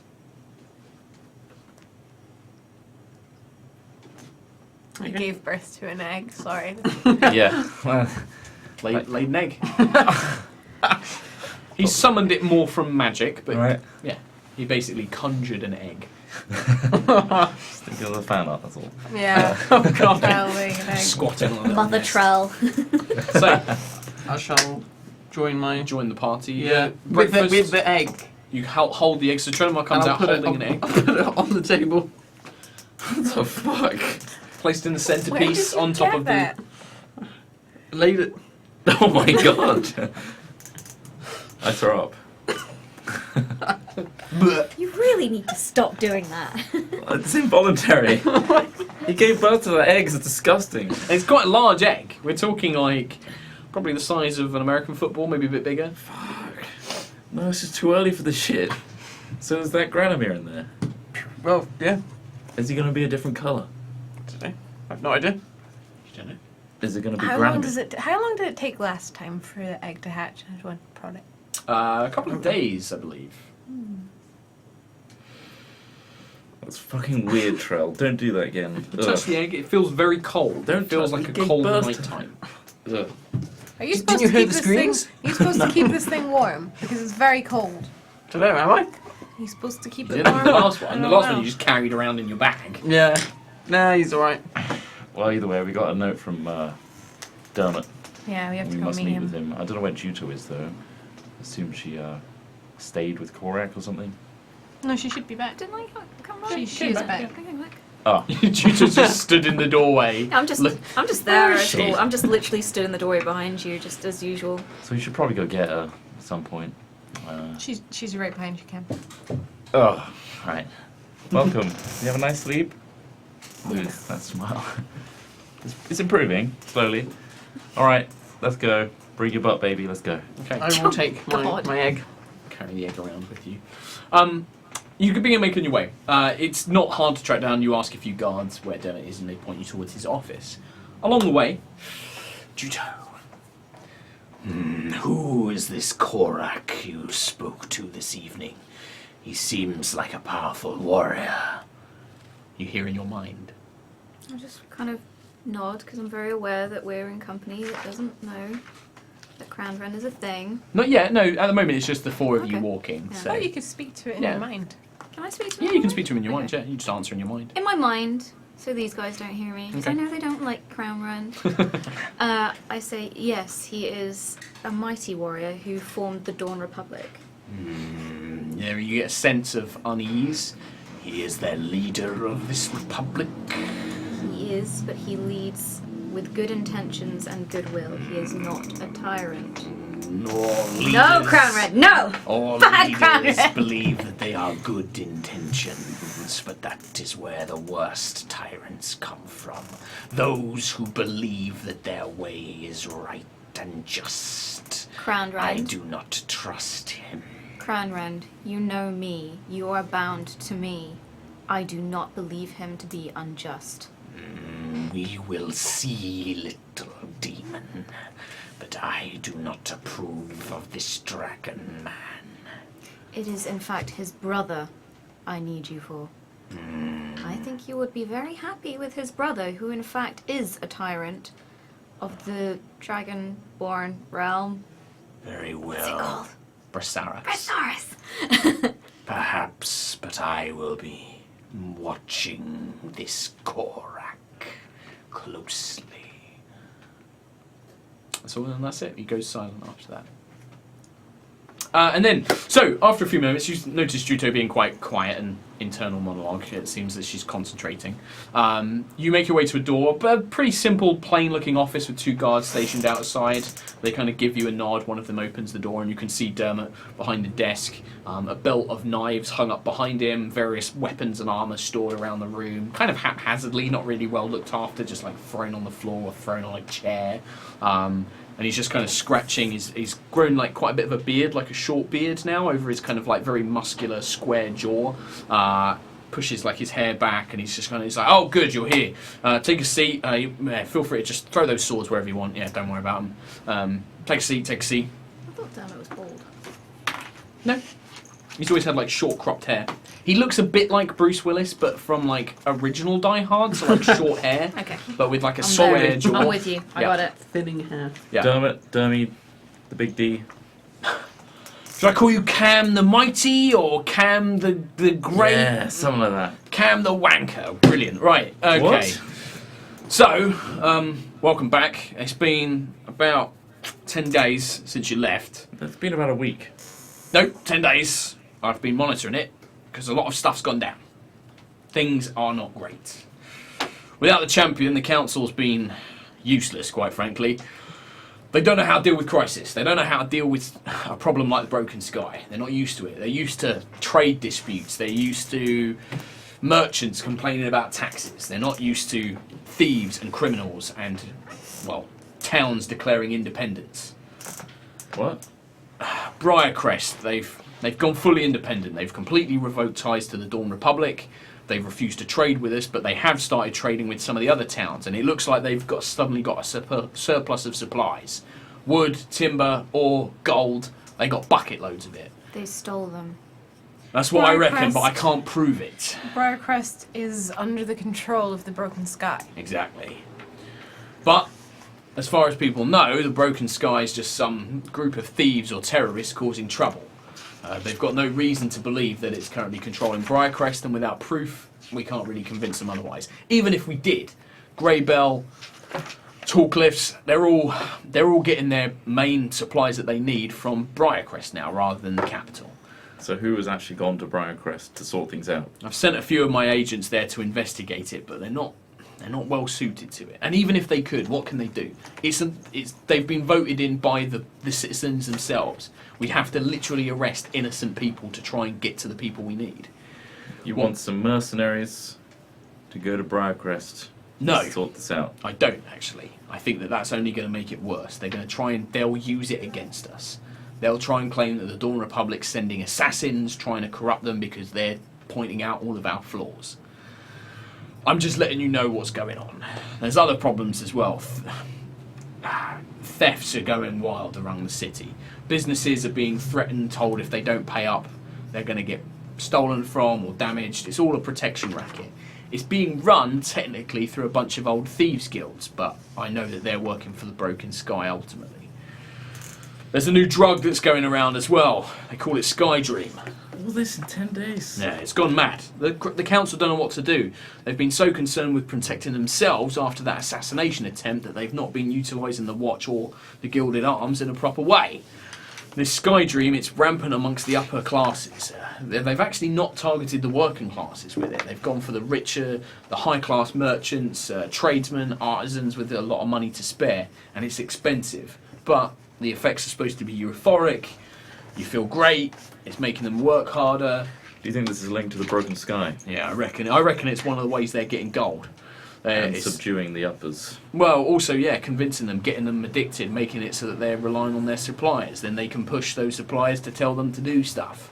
It's a classic gamble. Thieves Guilds used to do it, but they mainly used to target the working classes because it was cheaper.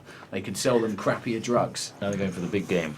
Yeah. Can influence whole cities and towns. Oh, the other bad news. Remember that Broken Sky mage, the bitch, the one that we caught down in below the tavern? The one that your gnome friend was talking to? Yeah, so that gnome helped her break out. What? What? Loban? Yep. Yeah. I told you. Came in one day, he acted pally as normal. He'd been visiting for weeks. They've been talking about magical research or something. My guards don't really understand this. I used to have a pretty big contingent of guards on her, but I must admit it's my own fault. I figured he hadn't been a threat so far, even with you gone. I could ease it off. I needed the men anyway out on the streets dealing with all these other problems. I left 2 there. I came in. One of them was acting like this Loban was his best mate and, said it was okay to let her out. The other one was unconscious on the floor. Must have used some magic or something like that. She's not been seen in the city. The last thing my scouts can report is that she escaped off into the wilds. They were heading north, maybe towards First Light or New Light, I'm not sure. Have you seen Loban? He went with her. Nobody's seen the pink-haired. He went. Nothing That's at it. all? Well, that's where my scouts recognised her. The only reason that they spotted the woman is because the gnome was with her. What a load of shit. Had his own agenda the whole time. He took the opportunity while we weren't in the city. And that's what I figure. He knew that you weren't here to stop him, so he took the opportunity. Have you heard news of a quite a pale-looking orc with vials just strapped to his chest? He walks around kind of topless the whole time. Calls He's himself got Fog. goggles. Now that I mention it, yeah, there's been a fella like that. I think he's been working with a new alchemist in the town. Yeah, a halfling and a quiet elf. He doesn't speak much. They've hooked up with this orc. Doing really well, apparently. Good potions maker. No drugs then. No, and that's the only reason I know about them. I did investigate them, I Right. must admit. But no, Gotcha. they've actually, in fact, the silent elf has been helping me come up with ways to get people off it. So, Excellent. Well, that's good to know. There's one other thing. Why are you telling us all this? Well, because, frankly, I need your help. I wanted you to be aware. The Broken Sky is obviously interested in you. Without you, we never would have caught them here in the city in the first place. There's one other thing. You remember that Dragonborn, the blue one? Varesh. Yeah. My scouts have spotted him. He's been meeting with the leaders of these thieves guilds just outside the city, about 3-4 hours. An old ruined watchtower along the main trade roads. They meet there every dawn. Now, I know he's dangerous, and I know that the criminals of the thieves guilds are pretty dangerous as well. Now you're back, I was hoping maybe you'd come with me. We can spy on them, see what's up, maybe try and arrest them if we can. That Dragonborn, he's one of the major players. If we can capture him, well, I can pump him for information and get what I can. We'd like to see Varesh again. Yeah. Varesh is very powerful, remember? He is very, very powerful. I suspect so, but, well, to be quite honest, I'm not very good at reading these things, but he's got a shiny mask. He's just healed Korak. It looks like you might be a lot stronger than once you were. He did manage to hold a fight with the champion. I think so, but the champion was kind of encumbered by a certain non-combatant, shall we say, and he looks over at Juto. I think Korak was trying desperately not to hurt her. I'm just giving a very pointedly blank stare. I think Korak was trying desperately not to hurt Juto, and that's why he held back. I reckon between the 5 of us, we can probably take him, especially if we have the element of surprise. I'll have a group of men nearby. Yeah. But he'll have men. He won't be on his own. Exactly. Yeah. Okay. Well, but it won't be till tomorrow morning. You've got the day. Thank God, because, I mean, we have just come back from but fighting everything. I know, and I'm sorry to ask this, but, well, you're really some of the best in the city, and I could use your help. Good thing we came along, eh? Absolutely. It's kind of fortuitous timing, although I wish you'd been here earlier. You may have been able to stop that gnome from getting away with that, Victoria. She was really canny, really difficult to crack with interrogation. Didn't sweat. Tried everything I could, but, well, except torture. I'm not about to do that to someone, but... Tomorrow morning at dawn. Yeah. Where should we meet? Meet me at the city gates. I'll have some horses and stuff ready for us to go. Horses. No more walking. Yeah, well, it's about 3-4 hours ride out of the city, so... I kind of, in my head, think to Crown Rend. I'm like, you wanted your tyrant. This is the one you want. It sounds that he is a puppet, but I enjoy killing puppets of tyrants. Not as much as killing tyrants, however. If we get to him, we can get to his leader. Yes, this is pleasing to me. That's it. Desi. Desmond. Big D. Yep. Kimmy. Camo. Camberley. No, Camo is cooler. Kimmy. No. Nothing wrong with Cammy. me. Cammy. I like it. Cammy, hammy. What was I going to say? Don't know. What were you going to say? Award. Compensation. It's all gone. You're a fucking idiot. Harsh, but fair. That's gone. All right. Des. All right. Well, you've got the day. Yeah. I think you feel free to use it, but we'll meet at dawn if that's all right. Do you have any sort of transport to get from the centre to anywhere else? Can we have like a private taxi? Yeah. Carriage. I'll sort one out for you. Nice. Have you heard Nice. from Athelard at all? No. That's another point I forgot to mention on my list of notes. No, he's actually been missing for some time. He was supposed to come back a few days after you arrived in the city, but he's not arrived yet. But I'll make sure the couriers keep an ear out. If he sends any word, you'll be the first to know. Okay. Do they know what direction he should be arriving from, or? Last I heard, he was heading north. I think up towards. Said he was going to go towards First Light, but then maybe he was going to travel north towards the Troubled Lands. But That's where Victoria went. who? Oh yeah, the Victoria. woman. Yeah. She will. We reckon she was heading towards First Light. Yeah. Do you know where Cassandra is? She'll be around, probably checking on Korak. Alright. Knowing her. That was the question. Have you heard from the leader, supposed leader of the Broken Sky, Princess Falania? No, we've heard her name mentioned. So far, you're the only lot that have actually encountered her or seen what she looks like. I mean, I've got your rough descriptions after the Black Valley Brewery, but Did you get any description of the location she was in? some palace full of riches. That's pretty much all I said. Yeah, that's, well, also, like, it's difficult to tell. Could be she's in some old ruin or some noble's mansion. I mean, we've scoured as much as we can here in the city, but To be we've fair, not it could found all anything. be an illusion. I was talking to her through a mirror, so Exactly. It's not sure. and I broke it. Lol. I Yeah, don't kind of think wish we're you hadn't gonna done see that. We might have anything. been able to trace the magic, but never mind. It sounds like it was, from what did your you description, break it? it was She more broke she it. broke it. I kind of broke her. Yeah. Which is another reason why I'm telling you this. You might all be on a hit list. I mean, they sent an assassin after Korak, but if you've pissed them off, they might be sending the similar after you. I didn't talk to her. No, that's true. Yeah, and that's, I think Maybe you're safe. she doesn't know about me. Yeah. But to Yeah, I be did. fair, You we were all part of We all the. spoke to her. Cam was the last one. We were all part of the trials of the Broken Sky. I'm Yeah. pretty I sure. wasn't. I was nice Oh, to yeah. I her. genuinely wasn't. But you were captured. I was nice to her. Varesh knows who we are. Varesh that's knows who we who all should of us go. are.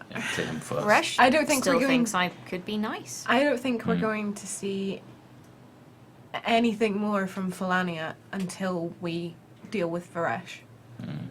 Yes, Varesh is a good first stop. Yeah, if we can get him, we'll have And we something all really need strong. disguises. What? So we should go to the Unicorn's Patch.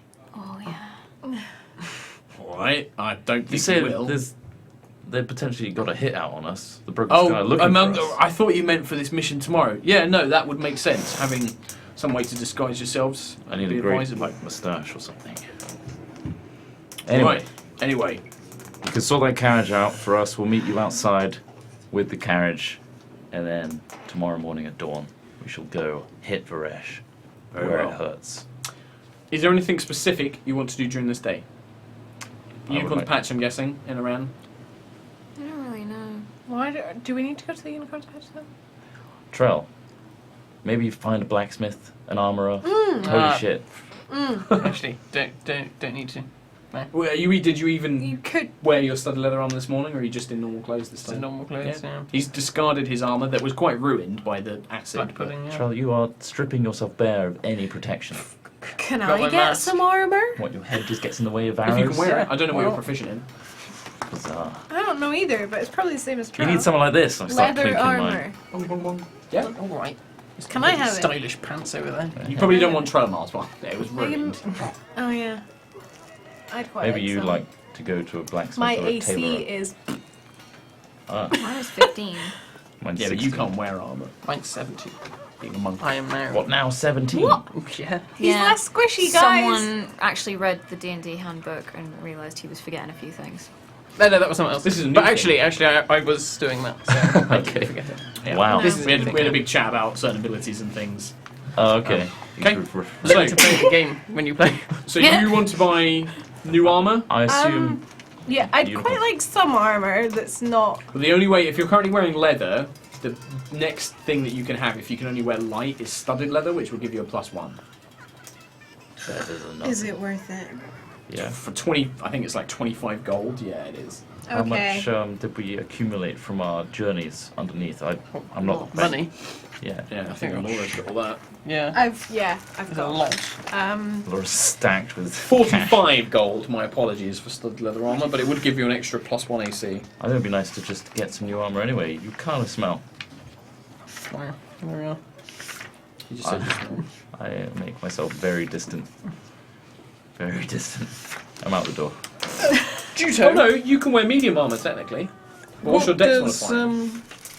What does your bracelet friend You can even have shields. say about the 3. egg? that I'm 3? carrying? My dex is Hey, plus you take 3. plus My 3. dex is 16. So, medium armor is limited to a +2 Ask maximum. again. When they're But what not you talking. could do is, if I can get to the fucking thing, the Sorry, page, you could buy something quite expensive, something like half plate or breastplate, Thank you. and but that that would not give me disadvantage on stealthy stealth. breastplate will not, and it's 14 plus dex mod, but max of +2, so that got to 16. But I don't know what your current AC is. 14.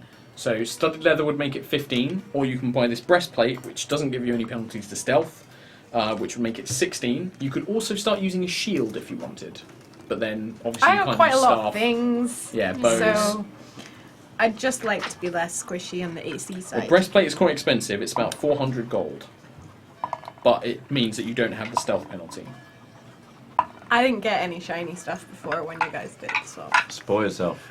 we did get a bit of gold. We got 100 platinum and 1,000. so that's 1,000 platinum. You got 100 platinum, 100 platinum, which is 1,000 gold. gold. Yep. And we've got 1,746 gold on top of it. And we have your eye patch. No, the We've got scrolls. They got That, the taken away. dwarf Durgar. Durgar chapter. Ah. Yeah, I should have picked it up. yeah. I do have a cigar case that is worth 100 gold. I have some I caltrops. would like to And a get goblet that. with I'm not going to roleplay the whole blacksmith thing. You can just buy some breastplate. Can I make it look pretty like You- my it can- original armor did, It can because I look want it to however you kinda like it to look. Well fetch. And are you Jeremy. going to go to the unicorns patch, or are we just going to skip the day and then go straight Before we to do the- that, I had a word for Oh. Juto. Oh, very well, please. Juto, what does your bracelet friend say about the egg that I am carrying? Oh, Can he's he throwing, see it? He's Is it throwing alive? shade now. Like, oh, what did he say? There is something, but it is not a living creature. He says that he can sense something, but not a living thing. Perhaps because you use magic to summon the dragon, that is what he means. Perhaps. What crawled up your ass? Granamir in an egg, clearly. Came out. So, I'm going to go to the unicorns patch. Is anyone coming with me? do you want to do that? Yes. Yeah. We'll quickly do that, Just and then we're for probably going to take a break funsies. after that. So, you make your way down. So, you have, for the use of today, and actually, as long as you need to, you have a carriage that will take you around Talis Val, cutting travel time down Do we have a significantly. rider? You do. His name is Thomas. I'm going to go sit up with him. Hello, sir. He's quite a young lad. Hello. Hello. I'm Thomas, sir. I'm gonna sit up with lovely you. Pleasure, please. You don't need to sit up here. I'm You're going more to than sit up welcome. here with you. Nobody's ever sat up here before. Boss here? Thomas, it would be easier just to let him do it because he's not going to stop asking. Very well, my lady. She's all right. nobility. Okay. You can't look nobility right in the eyes. What? Damn And then he shit. like looks down and he's like trying to. He's like, oh, I'm so sorry. Thomas, is this your first day? I've not. This is my first time reading for the government, sir. Yes. Thomas, Alright, we'll be having Thomas. 4 of us on your carriage. Thomas, he's lying. You can look at me. He's making things up. You'll be My cursed. lady, no. Is this a trick? No, it's not a trick. You'll be cursed. He looks at. You'll be turned to stone. Give me a second. For fuck's sake. 2. He's like, Should've been he wearing like my mask. glances a look. He's like, I didn't turn to stone. No, You're a liar. I am a liar. Yeah. I'm still going It's to just write. like, well, anyway, we're off to, sirs and madams. Unicorns patch, you know that place? Yes, I believe so. It's probably the market. Yes, I believe it's in Quadrant. the main Journeyman's trade road. Way. Journeyman's Way. Yes, that's right. He like snaps the horse's reins and off you go. It doesn't take you very long. It takes like 20-30 minutes. I'm going to try and take the reins from him. For God's sake. Can I have a go? They're No, just going Thomas, on the road, right? He's like looking around desperately, like to you, and then to you. Thomas, He's like, listen to the nobility. Just No. a little go. No. What harm Thomas, can it no. do? technically, I'm employed by all 4 of you, so I don't know. Thomas? Please, someone make a deciding vote. No. No. Thomas. He looks at Trell like trembling. Trello. No, don't do it. I'm sorry, sir. You've been outvoted. You guys suck. Cam, I'd rather He just stay starts- in one he's like- piece. I can ride a carriage. No, you Thomas can ride a carriage. I can ride a carriage. He takes you there, and you see that the unicorn's patch is still in Journeyman's Way. It just looks as normal. It looks as if you would when you'd left it. I'm going to bless Thomas on the way out. You just cast bless on him. Yeah. Ooh, he's like, ooh, what was that? May Avandra be with you. Thank you, sir. What is this? Well, it's customary I to. just bless you by the holy light of What Avandra. does that mean? It means you are extremely fortunate to have such a I- blessing bestowed upon you. And you put your hand out. I bless you in the name of Avandra as well, but it's normally customary to give a tip. We were just Jesus given. Christ, hang on a minute. You're supposed to be ferrying us around all day. If we want to stop off at different places, you're not expecting a tip every time. Oh, I didn't realise that, sir. Well, so what, can I expect a tip at the end of the day? Well, if you're Yeah, lucky, you cheeky yes. sod. Yeah, he might fucking lay an egg for you. At the end of the day. Oh, do you want me to wait here, sirs? And madams? Yes, please. Alright, Wait here for your tip. okay. Yeah, it just seems to look quite sullen and sad. And you I'm guys just head not in. with you anymore. He looks sad. He pulls out a meat pie. Eats it. The whole time. And then you guys head into the Unicorn's Patch. Oh my god. Unicorn's Patch. You make your way inside. Little ding of the bell, ding, as you enter. There are a few customers in. You can see there's a few ladies in waiting, patiently waiting. And you can hear coming from the back room, just like, no, this will not do. I must rearrange this immediately. Things. And you just hear him call out, like, new customers, I'll be with you shortly. And then eventually a lady comes out in a beautiful gown, and you can see that there are enchanted lights all kind of around it, like just sparkling and glowing. A few of the ladies clap quite politely, like, oh, it looks lovely, Cassandra. And then they're just talking to each other. And then Enaran comes out. He's wearing a new outfit, a purple waistcoat, this time studded with various sequins, and you can see that there is a glowing unicorn emblem, like with the needle and thread. He's wearing delicate white gloves, he's got riding boots and tight trousers on, his hair is tied back, and he's just like, oh, my apologies. Ladies, do you require anything more of Enaran Swiftwind this day? They're like, no, Enaran's fine. He's like, oh, very well. Please, I have some guests, if you wouldn't mind. I just need to speak with them in private. And they're like, oh, I'm tittering, and they kind of like walk past. They kind of, you're not wearing your mask, are you? They kind of look at Trell, and they're like, and you can see them like eyeing him up, like, oh, a handsome I give them a stranger. wink. Yeah, they're like, oh, and then they like leave.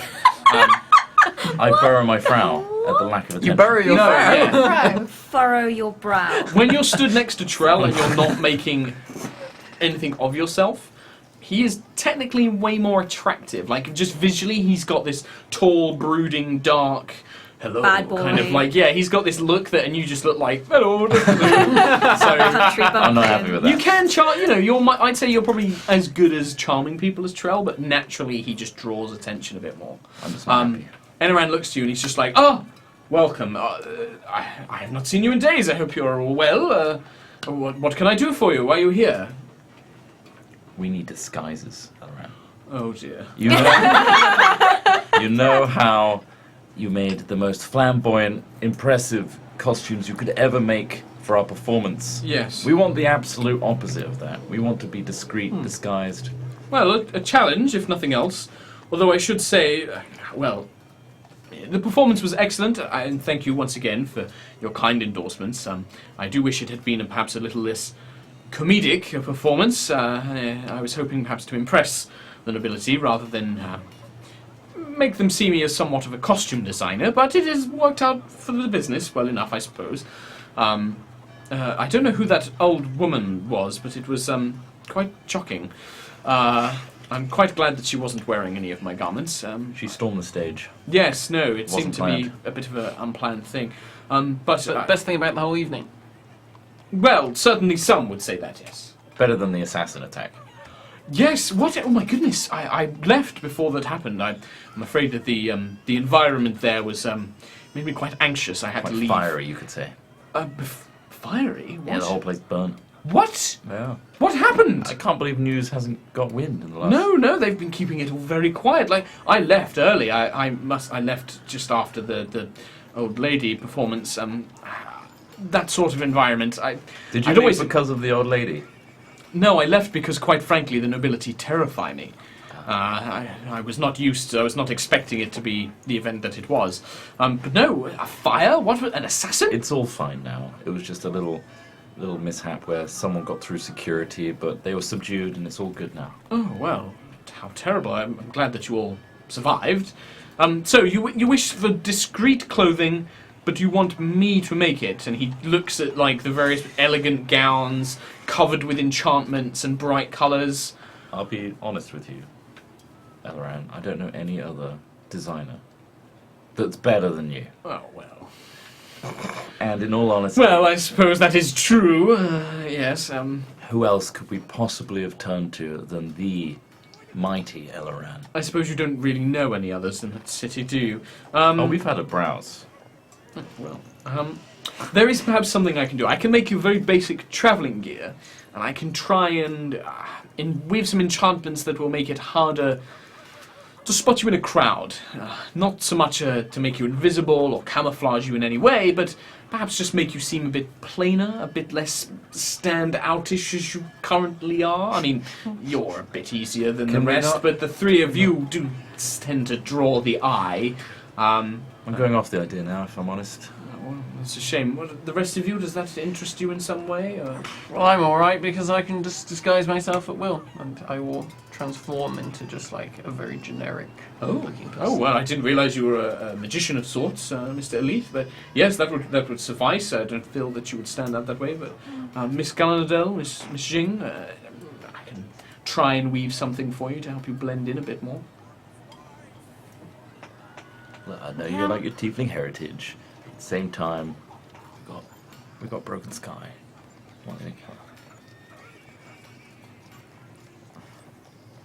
How much will it cost? Well, the clothing itself will be very basic. The main cost will be from the enchantment materials. I would probably say 100 gold, but it would only really be useful in large crowds. On your own, it won't have any effect at all. By all means. 100 For the gold. three of you, or? Yes, 100 gold each, I'm afraid. The enchantments will be individual. Would you also be able to repair my sleeve? And I kind of move my shoulder Oh, forward. goodness, yes, what's happened? It's been burnt away. Were you caught in this fire that this assassin caused or some such? Yes. I'm assuming that there is more to the story, but I will not pry. Yes, this will be an easy fix. I will do that as a favour. Please don't worry about the cost. But I will need the garment for a few hours at least. Surely, if you're going to use, if you're going to encounter fire again, Juto, It may not be wise to have a full sleeve Yeah. at all. Perhaps customize it in such a way. Would it be possible to have a sleeve that, I don't know, that covers, has room to expand and to grow? A loose sleeve. That is certainly possible. As you say this, you do remember that it was mainly the fire which just burnt it away. It didn't really so much as rip it away as it kind of crisped it all. The metal itself seemed so hot that it just disintegrated the fabric and burnt it immediately. Do you have any flame-proof material? I could perhaps I could perhaps weave some enchantment, but it would be very expensive, I'm afraid, Miss Jing. We are talking considerable, many hundreds of gold, perhaps 500. An enchantment that protects against flame is obviously very well desired, but it also requires much rarer components. I mean, there is armor, legendary things that would protect one from flame as such, but to replicate it would be quite costly. A simple repair job would be fine. Yes, I mean, I can make it sleeveless, your outfit as a whole, if you prefer, or... Winter is coming. Very well, and very astute. Yes, it is getting a bit cold here. Not one I'm used to, but yes, it's a very simple enough fix. You can either remain here for an hour or so, and I'll fix it on you, or you can leave the garment with me, and I'll repair it, and I can have it sent. Here. Very well. And would you wish for this nondescript enchantment clothing that I can provide? And I would like a moustache. Thank you. Do we need nondescript clothing really? Yeah. Be fun. And useful. Going around the city, we don't, there's assassins and thieves guilds all over. We could blend in a lot better. People know who we are from the performance, probably. People aren't coming after you, are they? I don't want them associated with It's the the shop. mobs looking for autographs, and we're looking for... You said specifically thieves guilds and assassins. Yeah, and they're the biggest fans. Yeah. It's crazy. We don't want to invite those kind of miscreants. Just assure me that none of this will be brought on me. Or don't put the unicorn's patch on it, and it'll be fine. No, I'm definitely not doing that. Oh, good. Excellent. We promote the illustrious, elaborate, fashionable clothing. Never mention it again. If you have killers after you, I don't want them coming after me. They will not. Do not fret. Very well. I don't think that, in the mind of a killer, I don't think they'll go, well, we need to get after this ragtag bunch of adventurers. best thing to do is kill their tailor. Well, then you clearly don't know the importance of a tailor, Mr. Elith. A tailor is very vital. Exactly. Very well, very well. Yep. So, yes or no on the description thing? I want one. Just Will yourself? it be similar to our current clothing, but I with can- an enchantment? I can make it very similar, yes, to your travelling Yes. outfits, but I will weave an enchantment to it. That, yes. It will probably be duller in clothing. Part of the enchantment means that the colours will become more muted, browns, greys, and that will help you blend in with the crowd.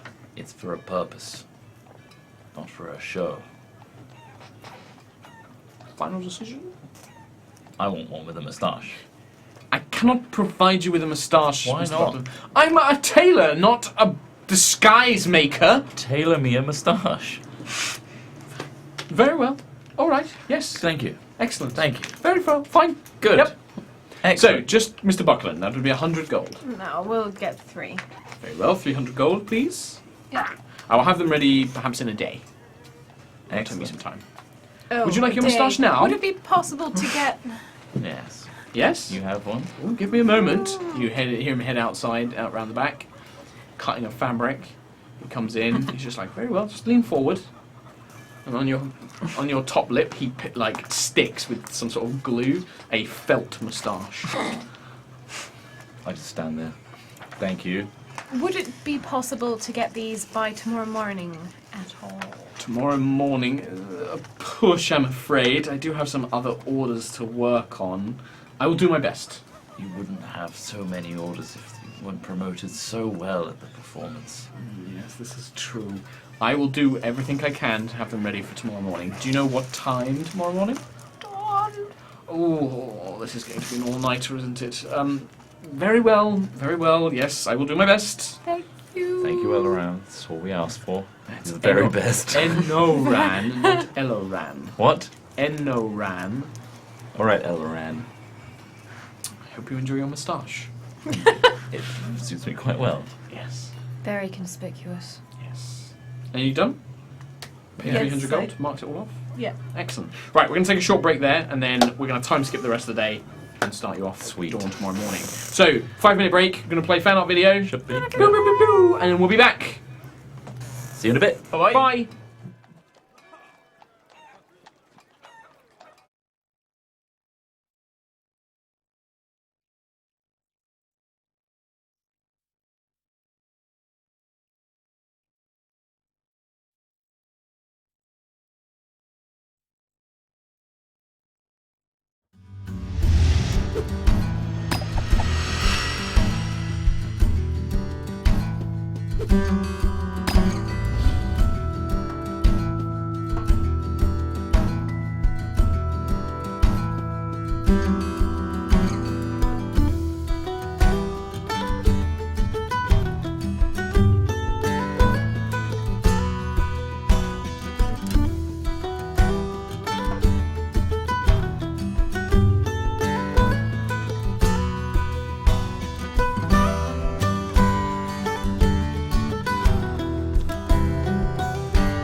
Hello, welcome back to HighRollers. We hope you enjoyed the fan art video this week. There were some really amazing ones in there. There was. Thank you so much, everybody that sent them in, and thank you, Trot and Katie, for putting it together as always. If it's not in and it came in late, it's because we did it on Friday. That's de And facto rule. A couple of things came in, but we will always catch up. So Send them on over to our Twitter or Tumblr. Tumblr or preferably email. Tumblr or email, Yeah. just because when we do it 2 weekly, Twitter notifications are really it's hard hard to to go find, back yeah. through. So we had a bit of a time skip. The guys have spent a day in Talis Val. Long rest. You get any spell points. I'm assuming you guys didn't track them from the last time, and stuff, because it didn't make sense. And at dawn, you are awoken by one of Dermot's men, a young strapping soldier wearing basic armor. Looks almost like a ranger, like long dark green hood, leather armor, swords, and a crossbow. He's just like, I'm sorry to awaken you, but Mr. Dermot, he seeks your help. He's ready to leave. Please follow me. and you. We have to go to Enron. I need my costume. Well, there will be time. They will be heading out the main exit if you must make a stop. He leads you downstairs and out into the front where Dermot is waiting with not a carriage, but instead 5 horses. And he's just like, morning, right. Enough horses for us. My men have already started making their way there. There's a small valley near to where this tower is. They're going to be hiding in there. And he holds up a special bolt, like a crossbow bolt that fits in a hand crossbow. He's like, when I launch this, it will create a large explosion of coloured light in the air. That's a signal that we need them to come in and help us. So that's ready, just in case we need a bit of extra help. Are you ready to go? We just... Is this a Mark question or a Dermot question? Both. Okay. One thing. Yes. The last time we encountered Varesh, he believed that I was a part of Broken Sky, and in fact attacking Korak. Right. Could we use this somehow now? Maybe. Yeah. I think it's best if we judge the situation as we can. They I don't may want to have go in been there. watching us. We don't know. We can try it, but they might Exactly have been that. watching I think us. it's something. Let's assess the situation. Hang on a and- minute. You were part of the performance, though. That came afterwards, so surely they... But I set fire to the entire venue. But you did also fight for Korak. Yeah. Who's to say? I think let's assess it when we get there. Even if it's just a distraction, Yeah, it could be enough. We sent could you be to him enough. first, and it's like... meh, even and if then they just doubt her. we got flanking maneuvers. Exactly. So let's do it then. I don't believe in hard, fast plans because plans fall apart as soon as you get contact with the enemy. So I prefer So let's just wing it. action. Right, yeah. Yeah. So, ready? Do you need to stop off anywhere? Yeah. You know the golden patch, the unicorn's patch, sorry. Oh, what's that? It's on Journeyman's Way. Journeyman's Way. Oh, right. Well, we'll be going out that way anyway. What do you need from there? Is it like a potion shop or something? No, Just some more inconspicuous clothing that Oh. we've had made. Okay. Enchanted, in fact. All right. Well, Because we Sure. know there's maybe a price on our heads. yeah, no, it's a good idea. It's a good idea. All right, then we'll make our way there. You mount the horses. Who's ridden horses before? I know you Yeah. have. You probably Probably. have. I'd suspect you with the things. It's a bit of an alien. You're like, what the fuck is this? You have ridden them before, actually, from Faden to the capital, Oh, yeah. but it is a bit. You've ridden a you're still centipede. a bit unusual. It's very different to a centipede. You don't say. but You're more you comfortable with the centre. ride your way down. You stop outside the unicorn's patch, where you can see there is just a flicker of light inside one of the windows. Who's going up? You're going up. You knock on the door. Wearily, after a while, it opens. A very tired-looking Enaran. It's like, oh, good, you're here. He hands you like 3 parcels of like bundled up clothing. He's like, please, my money. Give him money. I also druidcraft a flower and hand it to him. And Oh. It's very, very much appreciated, Enaran. Thank you, Miss Galadriel. I'm going to go sleep now. Please do. Need 3 more. You hand them out. They look exactly as your normal outfits, but they are muted in colour, mainly greys and browns, creams. And you can sense that there is it almost seems to shift a little as you look at it. You remember what Enaran said, it will only really work in crowds of people, but it should help keep you conspicuous. Boom. Stripping off. Putting Right it there on. in the street, and it's like, oh, bloody hell, Cammy. Fucking Well, we've got to get what? going, you know? Ugh. Gonna put my armour back on. His dick is massive. I heard that. Thank you. Fucking hell. That's blown my mind. Right, come on. And he mounts up, and you guys ride out. I'm gonna. Can we get changed anywhere? Is there anywhere to get changed? I mean, we're kind of like. I just feel like it's not really useful right now. We're about to leave the city, Guys, so why we're don't you not put going your to be in a clothes on? crowd. Your brand new costumes, Still. Ellen. Might make us. Question: would mine have a hood on it? Yeah. Okay, because I want to cover like my hair because it's quite. Identifiable, yeah. Yeah? I mean, you can. There's like alleyways you can get changed in. Or I you, do that, You might that's be able to great. stop off at like a small forest or grove along the way. Yeah, and- I'll hide somewhere. assume that and you can find change somewhere you and, change. And put a hood up. So that Dermot my does seem a hair's bit fine. annoyed at stopping, but he doesn't seem to want to tell you that. He's just kind of like, oh, I should really get a move on. It will really help, Dermot. It's fine. Alright, okay, alright. You guys make your way. You travel by horse about 3-4 hours outside of the city, along a road next to a river. Your geography of the local area, Cam's probably got the best geography of the New Republic as such, and you're pretty sure you're heading towards the ruins of First Light. First Light was a city run by mages. It was a magocracy, and it was where most of the wizards of Iraq studied and practiced their magic. And unfortunately, when the Lightfall happened, a lot of big shards hit the city, pretty much destroying it. The shockwaves killed most hundreds, thousands, buildings were collapsed, and it's now nothing more than large ruin that is completely dead to magic. No magic will work in there because of the amount of fall shards that dominate it. My mouth closes, and that information is now Imparted. all over you. But you are led about 4 hours away, and you kind of go off the main road, and you head down several tracks through a small valley, through a small copse of trees, until you come across a kind of not quite plain, but a forested small little dip in a field. There is a hill on one side, and you can just see the ruins of an old watchtower, crumbling stone walls, a couple of walls around, but not much else, and various trees. Dermot is like, right, we should get into position somewhere near the fort and get hidden. My scouts tell me they should be arriving pretty soon, so... I haven't been here in years. Like as a little kid. What? We passed. Have you been here? Oh, not been. I've been through it. Past it. Alright, okay, yeah. I've just told you all about it. Oh, right. Did you not hear? What?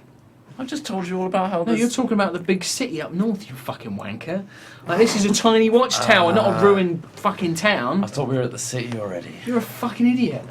Jesus, lay off. Ease. I know my dick's huge, but no need to be Yeah, jealous. Right, let's find somewhere. Wait. Now, I mean, personally, I'd be more comfortable hiding, perhaps, on the crest of the hill back here. But we might not be able to hear anything. We can try and use the trees. I'd rather stay out of the keep if we can. Hello. I have the ability to go invisible. That is extremely useful. Can it just yourself or all of us, Doppel. or To the loot. Just one What does the person. loot do? cast the spell? I believe. It's the user, right? Yeah, but I don't I know think what it's just me. level it casts it at. But not the loot. One of the few. No, the loot was also included. Oh gosh, I gotta look up stuff. How many of those are there? I don't know what Do it's you know, like- fucking under. That's the problem. He hates loud anything to do with loud eating No, it's the or the packet. I'm sure the audience is That's loving right. it as well. I'm hungry. I ate a bag of crisps once and he just They looked at want me a and pea went, too. "Are you nearly finished?" I was like, "Oh god." Yeah. They're bond you, just have to say. I did? Nicely. Damn. Thank you. Thank you very much. I haven't had lunch. Very hungry. What are they? Have some custard. They'll probably be louder. Right, fuck it. I'm gonna make a call. I'm gonna say, for the purposes, this could be wrong. It is yourself only. Yeah, I think so too. And it lasts 1 hour, I believe. Invisibility. It doesn't say, it just says I can cast it The once spell per day. lasts 1 hour. Okay. It becomes. It casts the spell, and the spell is 1 hour. Yeah. So, yep. He's like, all right, well, that's Juto. So, I mean, we could probably, and if you want to pass me minis, for those of you who don't have them. Mini here. You got mine, right? Yeah.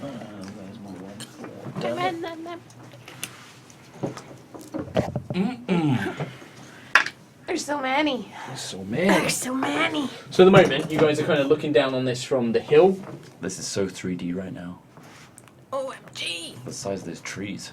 They're huge. So, Kind of want to touch one, it looks all scrunchy. yeah, it's really nice to touch. Whereabouts would you like to hide? There is like patches of like overgrowth and bush around here. Technically, that tree, I'm actually going to move it to about there. The tree's moving. So you've got like patches of bush where this green stuff is. You've got all these ruined walls. Most of the walls are crumbled. It does look like you could crouch behind these ruined ones. The more solid ones are solid full walls. And then these trees actually represent small clumps of trees, so you can actually hide amongst them as well. I mean, to get to the trees, we have to go all the way around and potentially expose ourselves. Well, they're not here They're yet. not here yet. We've got a bit of time, so you can pick where we can pick, but we got to be quick. I think high ground Where is do good. they usually? Where do they usually meet? They Do meet they inside in the actual middle? keep. Yeah, they sit down and discuss within it. Do you know where they come from usually? Which direction? Well, they'll normally approach probably from the same way we are, from off the road.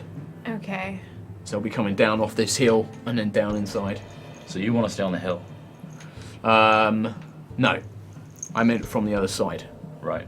But I think maybe if Juto can be invisible, the rest of us could be over on this side. I think hiding in the trees at the far side. I agree. And then Juto, do you want to be closer so you can listen in a bit easier? All right. I can also go invisible, but Really? it's got a sparing amount of time. Oh, well, that's not as useful. All right. Desmond. I don't know how long it lasts actually. Vanish. Your vanish Cloak mate, of it's one shadows. round. Yeah, One so round. it'll have to be in combat. And Juto, whereabouts do you want to be? Like inside I or guess quite central. Like, inside? yeah, God, consequences. We'll be there Yeah. in spirit. Question. When I'm Yes. wearing my mask, if I disguise self, does my mask get covered up? It does. I guess It because it does. conforms to your. It conforms to whatever illusion. My disguised self is actually an illusion around Yeah. you. It's not actually morphing your form. Okay. Do you know how long Is everyone my alright with that? raven form lasts? 1 hour. I could be a raven and pop out if you need it. Yeah. Could you do that? I'll sit on the middle wall as a raven. This one? The bit close to the middle. Wherever seeing Mark everything. can balance the mini is where he will sit. So that's. So you can kind of perch on like it looks like there was once a second floor with a stairway leading up, but it just crumbles down. Can I see, You like- just perch on. You can look over the whole little keep at this point. I would like to cast invisibility, please. So yeah, basically Dermot says like I'll give you the signal when they're supposed to be close. They're going to use like a bird sound and like basically after a while you kind of get into position. Everybody makes a thing. I need Elora and Trelemar to make stealth checks for me. Fuck. I have a spell. Not good. Fuck. 9. 8. Pretty bad. Oh wow. 9 and 8. Dermot seems to fucking vanish. He just is like into the trees and Can I cast a vanishes. spell in raven form? No, because you lack the somatic and verbal components to do so. Because you're a bird. You are a bird. Okay, never mind. You're a burb. But you two don't need to make stealth checks. Juto might if you move around, but as long as you remain stationary, you are basically invisible. I am the knight. Yep, and you are a bird. Do you not have a pass without a trace? I do, but I didn't cast it before we rolled, so Does it have it's to not be going before? to happen. Yeah. Well, yeah, or as the point of casting, I would say, if you wanted to, but it would be added to your current rolls. Fine. Yeah? We'll do that. Okay, so it becomes 19 and an 18. That's way better. Yeah. That's way better. Okay. So,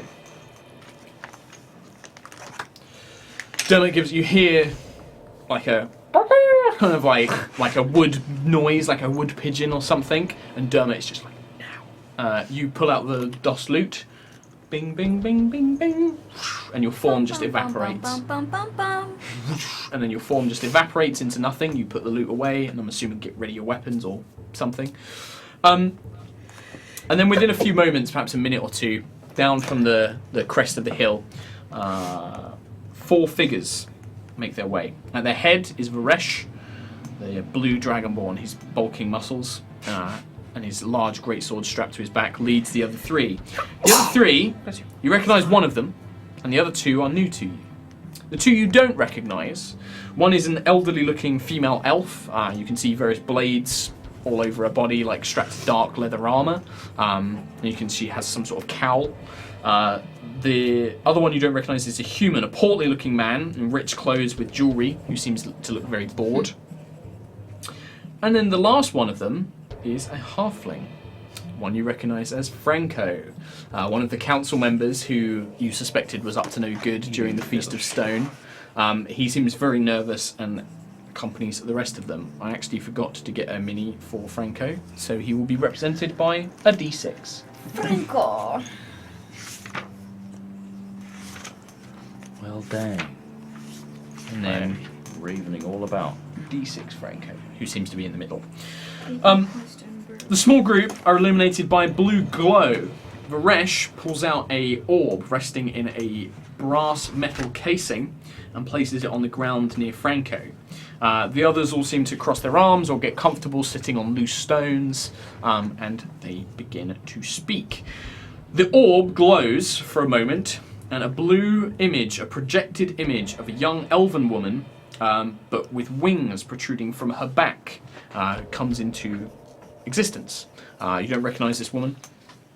The image seems to move around and converses with them. Likewise, the others seem to be able to converse with her back. The elven woman, projected through the orb, speaks. Our activities outside the city are going well. We've secured materials for Her Majesty's project from Aramount, and Briarcrest have obtained the remaining lumber we couldn't steal from Faden. It will take some time, but it will be just as Her Majesty envisioned, the winged elf speaks, her voice slightly distorted as it speaks through the projections.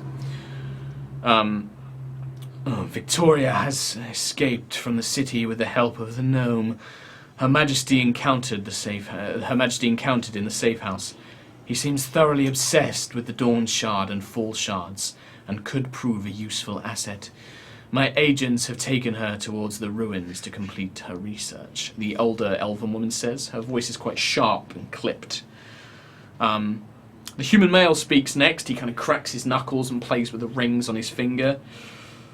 Skydream is proving extremely effective product, especially with the wealthy. Along with the various thefts and our other business arrangements in the city, we should have plenty of gold for more bribes and supplies. Her Majesty's project should be right on time, he says with a smirk. Franco then seems very nervous and looks around at the others. He scratches the back of his neck. What is it, halfling? Report on what you know. Varesh growls. Franco looks up. He's like, so, Korak's awake, he says meekly. There is a moment's silence before a familiar voice rattles through the orb in the brass casing. It doesn't come from the winged elf, but it is a voice that some of you recognise anyway. What was that? Princess Felania's voice echoes. The group who infiltrated your safe house, Mum. The ones who interfered at the feast, my people tell me that they came back from the Underdark. They found some spell that healed him. I mean, how was I supposed to know? I thought they were going to die there. Varesh just slams his greatsword on the ground, and it feels like a ripple of thunder almost that silences the halfling in a squeak. His grip tightens around the greatsword. The champion will be in a weak state for days. That poison was crafted by the Brest alchemists in Brasaris, specifically to kill metallic dragonborn. If he survived, he'll be no threat for a while. Varesh growls, stepping into the blue glow of the projection. Rissa, adjust the orb. I will address the group myself, Princess Valania's voice calls out. And as the winged elf begins to lean towards the orb, her projection shimmering, you begin to watch as her ethereal form begins to shift and warp. And actually the perspective of the projection changes from that of a woman to almost expanding outwards. Zooming out, you now see a room that she stood in. You watch as the image shifts and changes as it begins to zoom out. The winged elf stands in an enormous room. The furniture is at least twice her size, and laying across a gilded bench that resembles that looks almost as if a mighty galleon to you compared to the elf, is a blue-skinned body, loosely hanging clothing revealing flesh and kind of sensual manner, platinum and gold jewelry encasing her body and white hair flowing down across her chest. Princess Felania, her presence dominating the enormous room and in a stark contrast to the tiny winged elf that flies up to stand beside her face, her giant form dominating the projection now surrounding the keep. These meddlers are nothing but insects in our great plans. I want them eliminated as soon as possible. Target their families, friends, whoever you can to make them suffer. But our priority is the project and sowing discord throughout this pathetic little empire.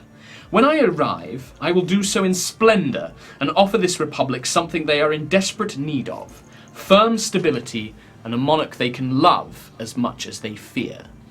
I am sending an agent to help you with certain activities, and though I suggest they are well looked after and fed.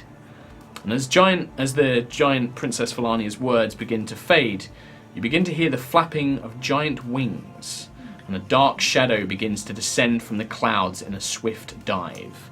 Perception checks, everyone, please. Natural 1. 17. 3. 12. So all of you except Cam, and I'll roll for Dermot. All of you except Cam seem to be so engrossed in the conversation and this sudden revelation of who Princess Felania is, this giant-bodied form, and the things that they've been discussing. You hear this flapping, but it almost seems you don't pay too much attention to it. Cam, in your raven form, you look up, and you see a flash of green and a huge pair of wings, a sharp, barbed tail as the form sweeps down to land atop the ruin itself. Yeah, no. Whoop. You want to bail on this shindig? Its form seems to kick up dust from the ruin as its form lands. The wings curl behind it. It's probably the size of the largest stallion that you've ever seen, or perhaps double, larger than that. Its wings fold behind its back as its sharp taloned claws dig into the roof of the ruined stone, scraping against it. The group look up in fear and reverence, with the exception of Varesh, who seems to just grin. The dragon regards them for a moment. The Cloud Princess has informed me I am to assist you. You may refer to me as Irithax. There is a moment's silence, and then Irithax... It is a good job that she sent me here. You fools have not even realized the spy that is currently standing amidst you. Time to run. Varesh looks up, he's just like, What do you mean, dragon? The invisible creature standing there. Cool. Shit. initiative, everybody. Fuck. I knew that would happen. Again, what's happening with my rolls? Worst. What? What? I rolled that. I Let me rolled just that. What? get some Oh, okay. shit ready. So... Holy fuck. I knew being invisible wasn't going to help in the slightest. It would have if there wasn't a fucking dragon that turned up. Dragons can see within 30 feet or all around them. They can just sense living beings. They can smell you and hear you even, like hear your breathing and stuff. I can smell you. Oh, hello. You were merely born into darkness. Oh, I watched that again the other day. It's a wonderfully silly film. It is. And Trell. And Dermot. Where's the old monster manual? Dragon. I've not been able to look at this in a long time. A long. How to TPK the group is like chapter 17, I think. Oh, please, as if I'm going to put... It's not like an ancient dragon or anything, is it? I don't know. So- I don't know anything about it. So, I'll do my initiatives. No, you're alright. It's going a bit slow.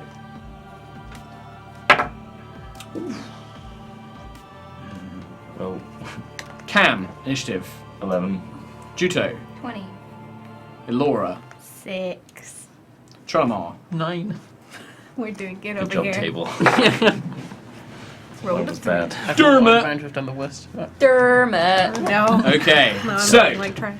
I'm so dead. as the dragon points at Juto, Varesh just brings his sword to bear, looks around, and tries to swipe at the air around him. He has to try and target you, but the dragon's pointing in its vague direction, has disadvantage on the attack. Use something that I haven't been able to. That's probably a good thing. That's going to be only a 12 to hit. No. So he swings in the air, but you kind of, as you can see the blow coming, you dodge to the side as you watch this sparking lightning greatsword sweep through the air. He's like, "Rah! The rest of you, get out of here! They're probably planning an ambush. Leave now! I will deal with them with Irithix." And the rest of them all seem to be getting ready to run away, basically. Franco is already running off. He's just like, "Ah!" Franco. Just running, and the rest of them start moving Like a towards. D6. Stand up, Irithax. Juto, you'll go. I don't know what to do. Be consumed by a dragon. Yeah.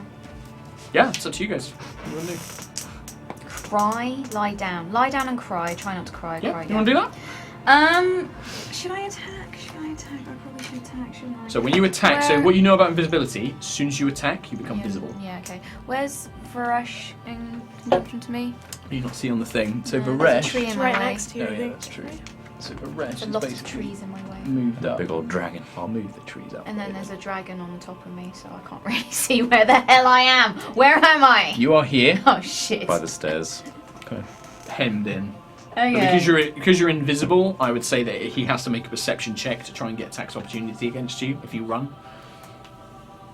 God, I don't know what to do, guys. I'm scared and alone.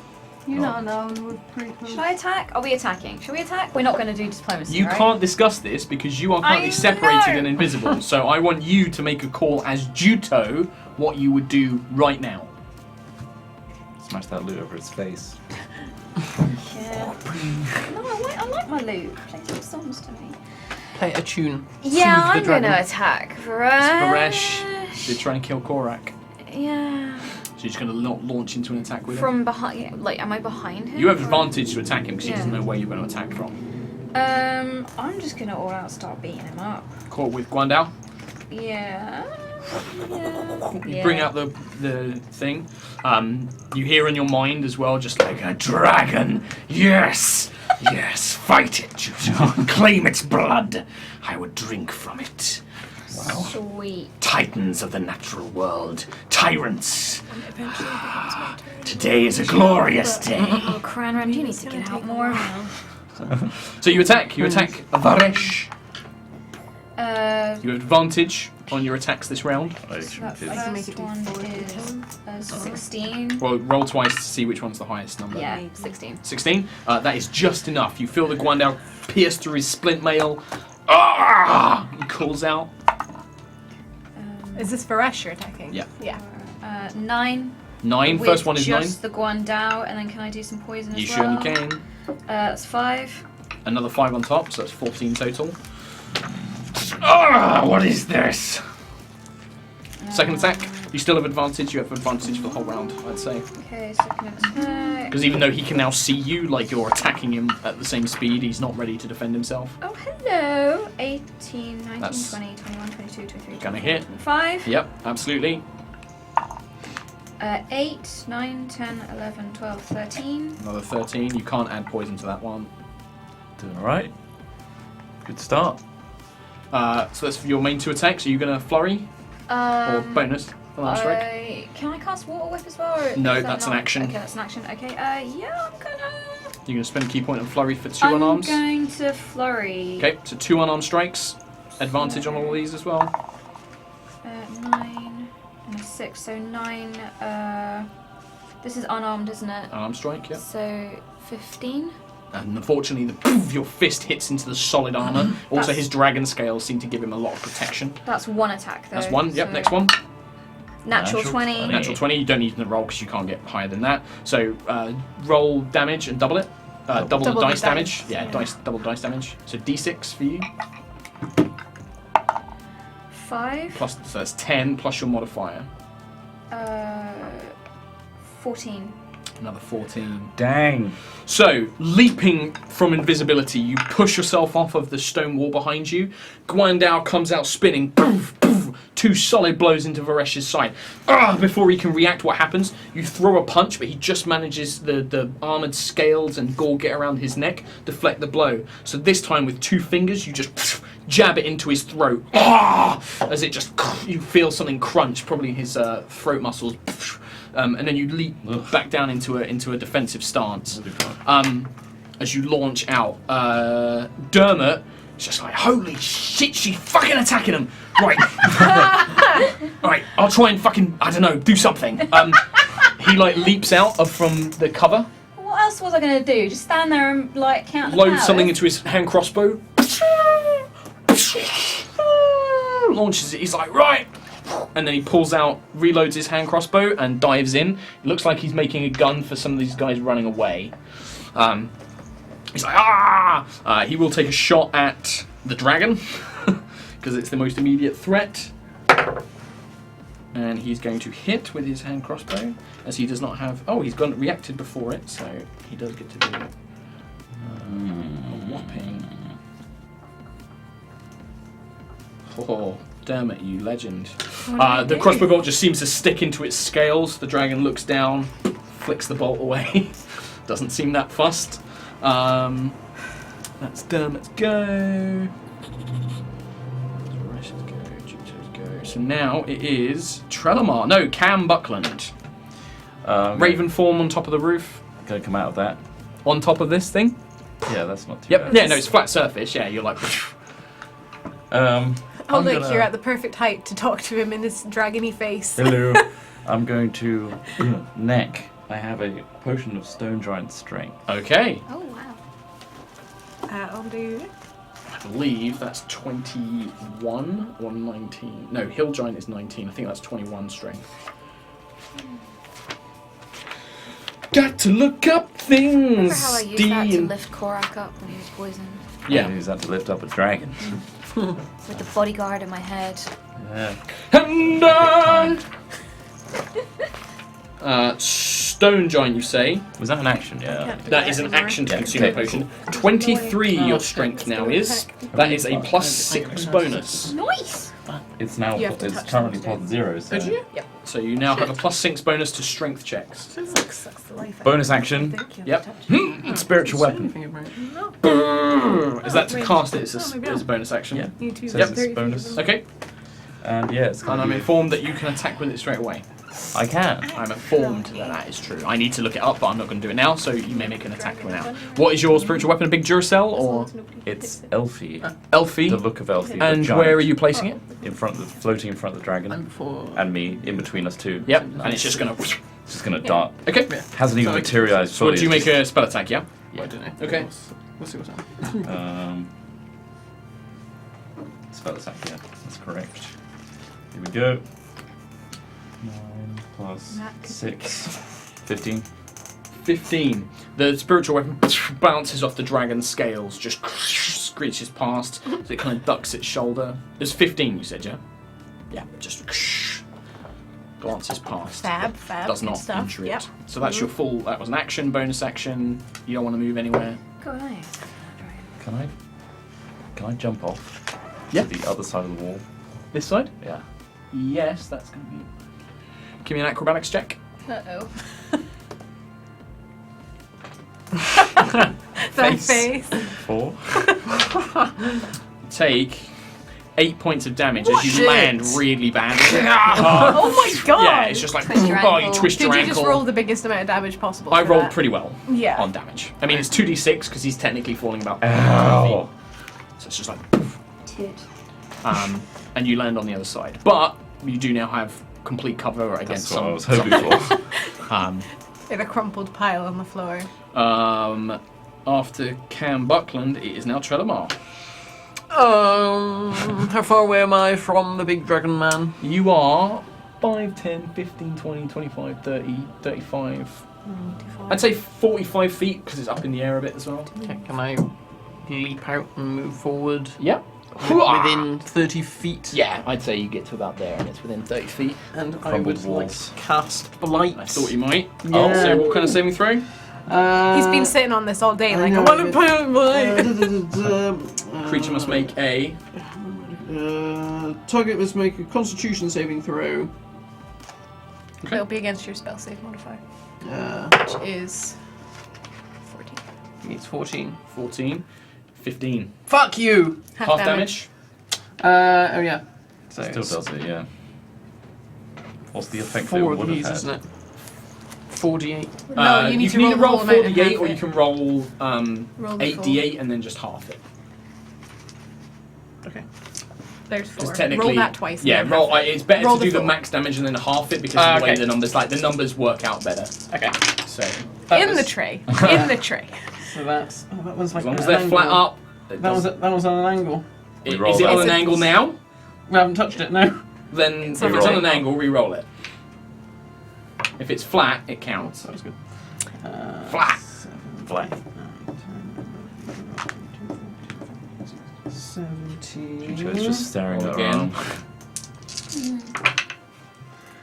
18, 19, 20, 21, 22, 23, 24, 25, 26, 27, 28, 29. 9 halved will be 15.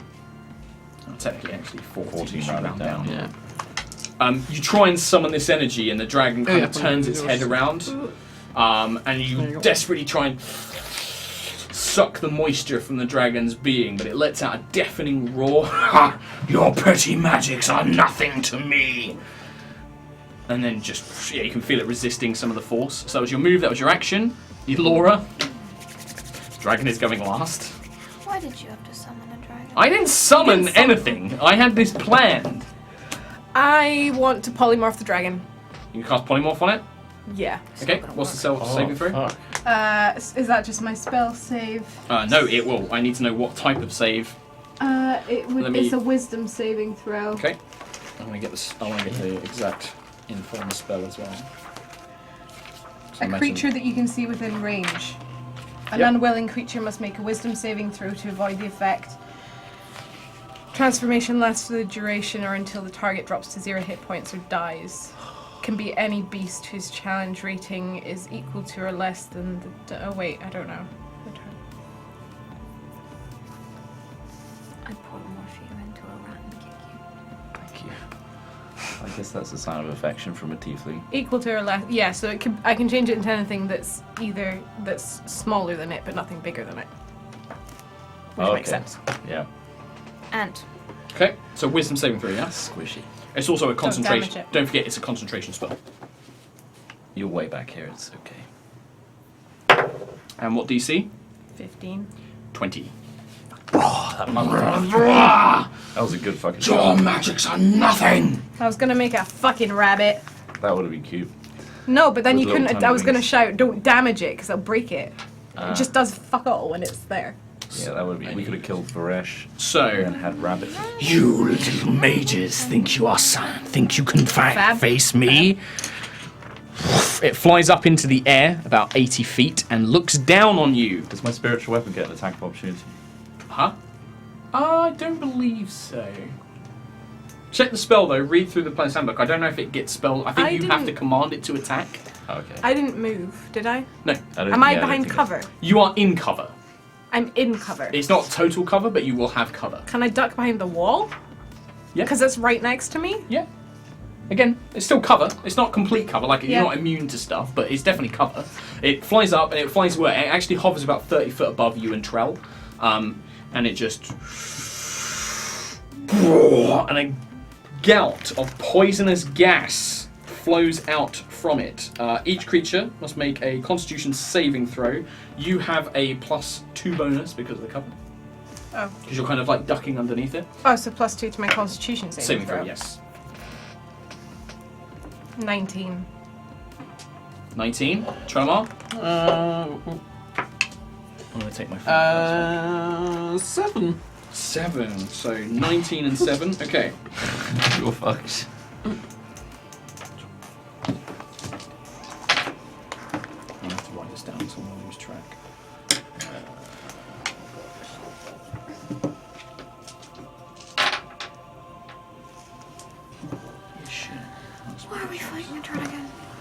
He's just rolled a ridiculous amount of damage. Yep. So. He's probably on the floor. Probably. So, this gas washes over you and it fills your lungs and chokes you and burns. You only take half damage. You manage to duck and cover your mouth just in time. You still take, well, Trelemar, you just get this full face, just gas just washes over you. You take 45 poison damage. Holy mother of I'm God! down. He's so down. Just two Beyond. me. You don't have he dug his own resistance to grave. poison? No. You have resistance to poison or anything like that? Nobody does. Well, he's got resistance to necrotic. She's immune to fire. Yeah, with Bullshit. If I had my mask on, I'd be resistant Do you not to have it cold. on? No, he doesn't have his mask on either. Oh, for God's sake! Why do you not have it on? 22 points. Because it wouldn't do 5 anything. weeks getting that bastard thing and you're not It wearing wouldn't do it! anything in this And there's current a dragon! situation. It wouldn't do anything to the dragon. Technically, well, it would give you a +1 to attack rolls and spell saves. Well, yeah, that's true. So, but yes, you just Well- feel your body start to seize up and you just collapse. I think we Does should that put me in fucking go minus away numbers? now, please. No, unless It it does. So, what's your total hit points normally at max? 41. Yeah, that's fine. If it had done 82 points of damage, Holy you would fuck. effectively just die straight out. Right. But no, you just go to 0 and you're dying. Well, Elora We just should probably leave. Because if it does that again... Varesh, injured, now looks at you. He's just like, you!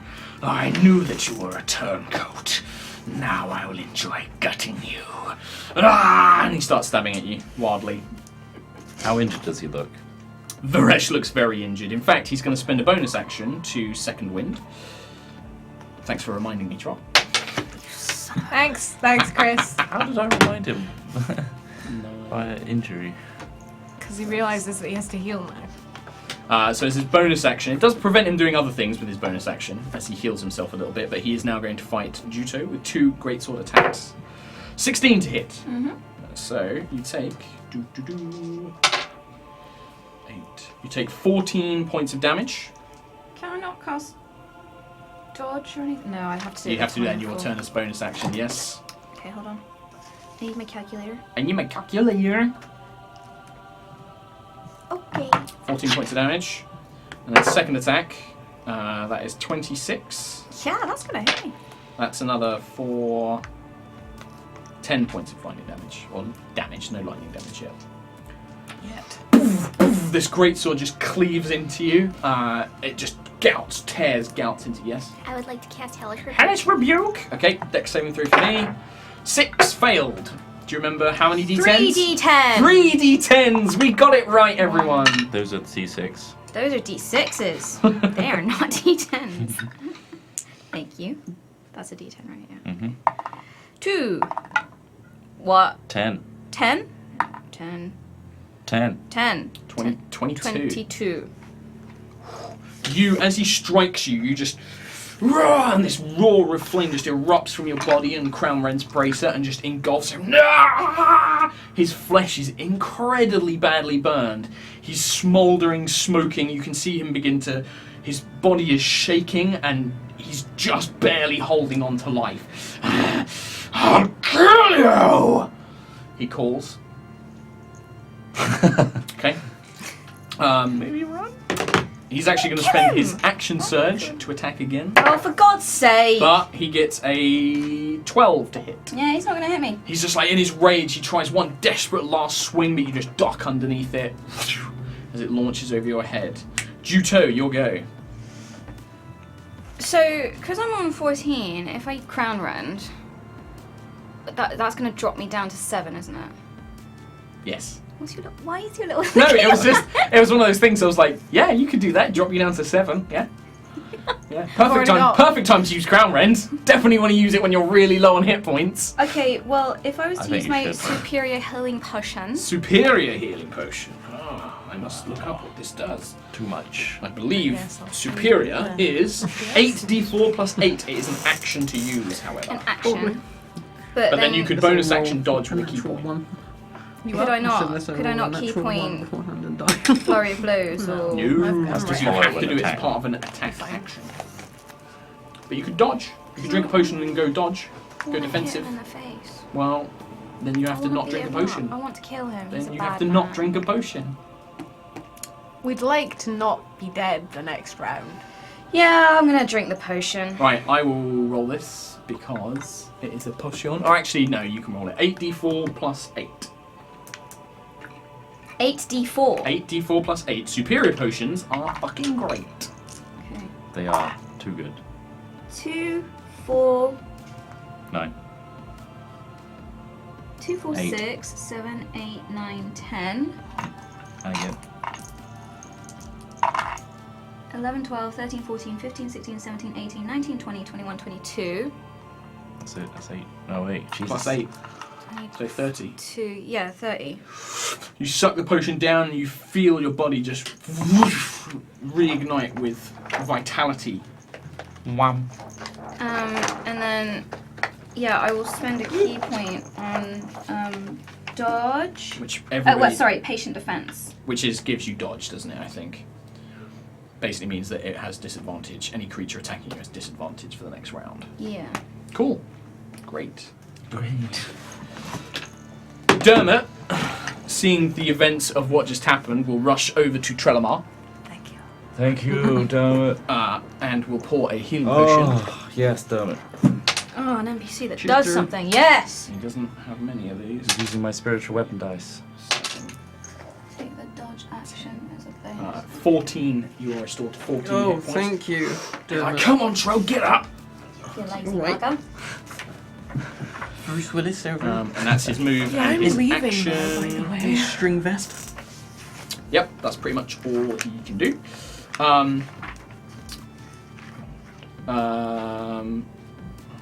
Camulus Buckland, I believe. It is. Do something good. Like I said run. something good! Now that you're Cam Buckland! awake, I will probably... Now, at the moment, with these ruined walls here, you can look up and see the dragon. You can even peer around and see Varesh as well. I will send the spiritual weapon at Varesh, Okay. because I can as a bonus action. Yep, bonus action, you command that to attack. Make your attack roll. Yes, sir.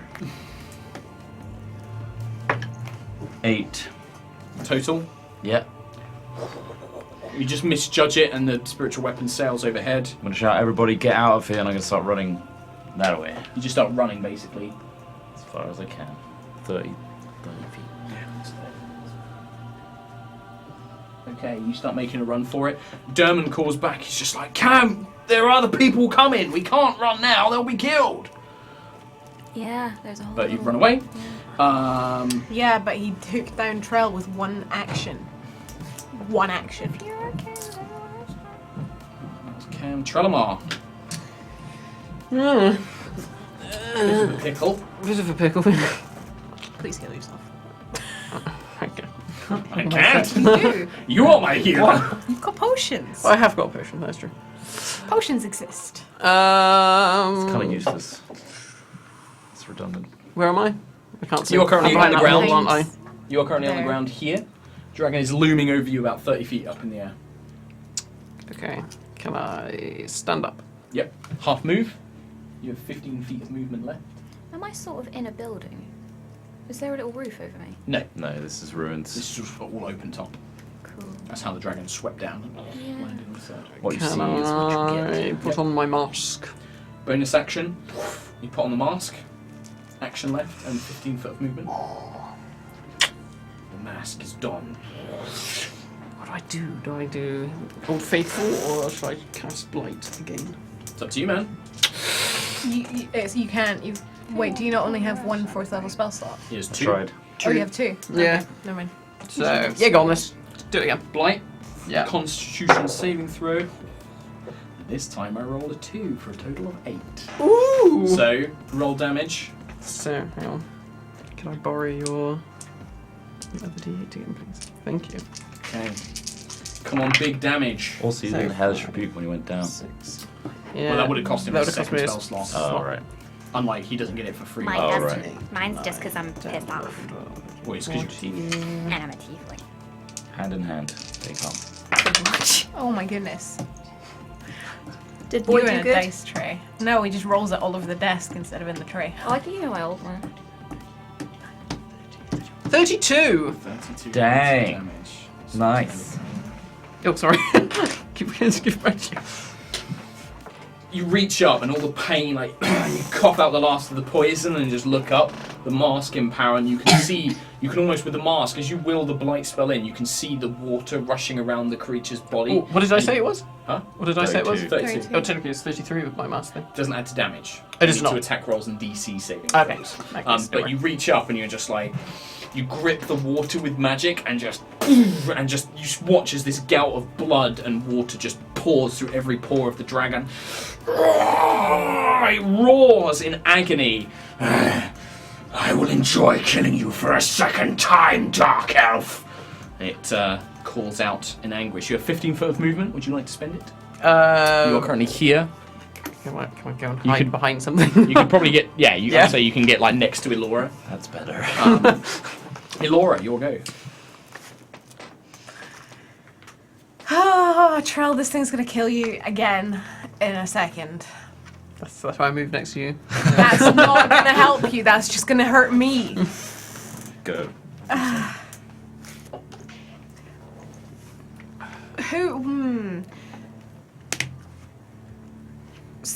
If I was to cast something that has a 60-foot radius, is there any way that I can get the dragon but not... Well, considering it's 30 feet up in the air, yeah, you can just aim it up in the air. Right. It depends on the type of spell, though. What are you thinking of casting? Call lightning. 100 foot.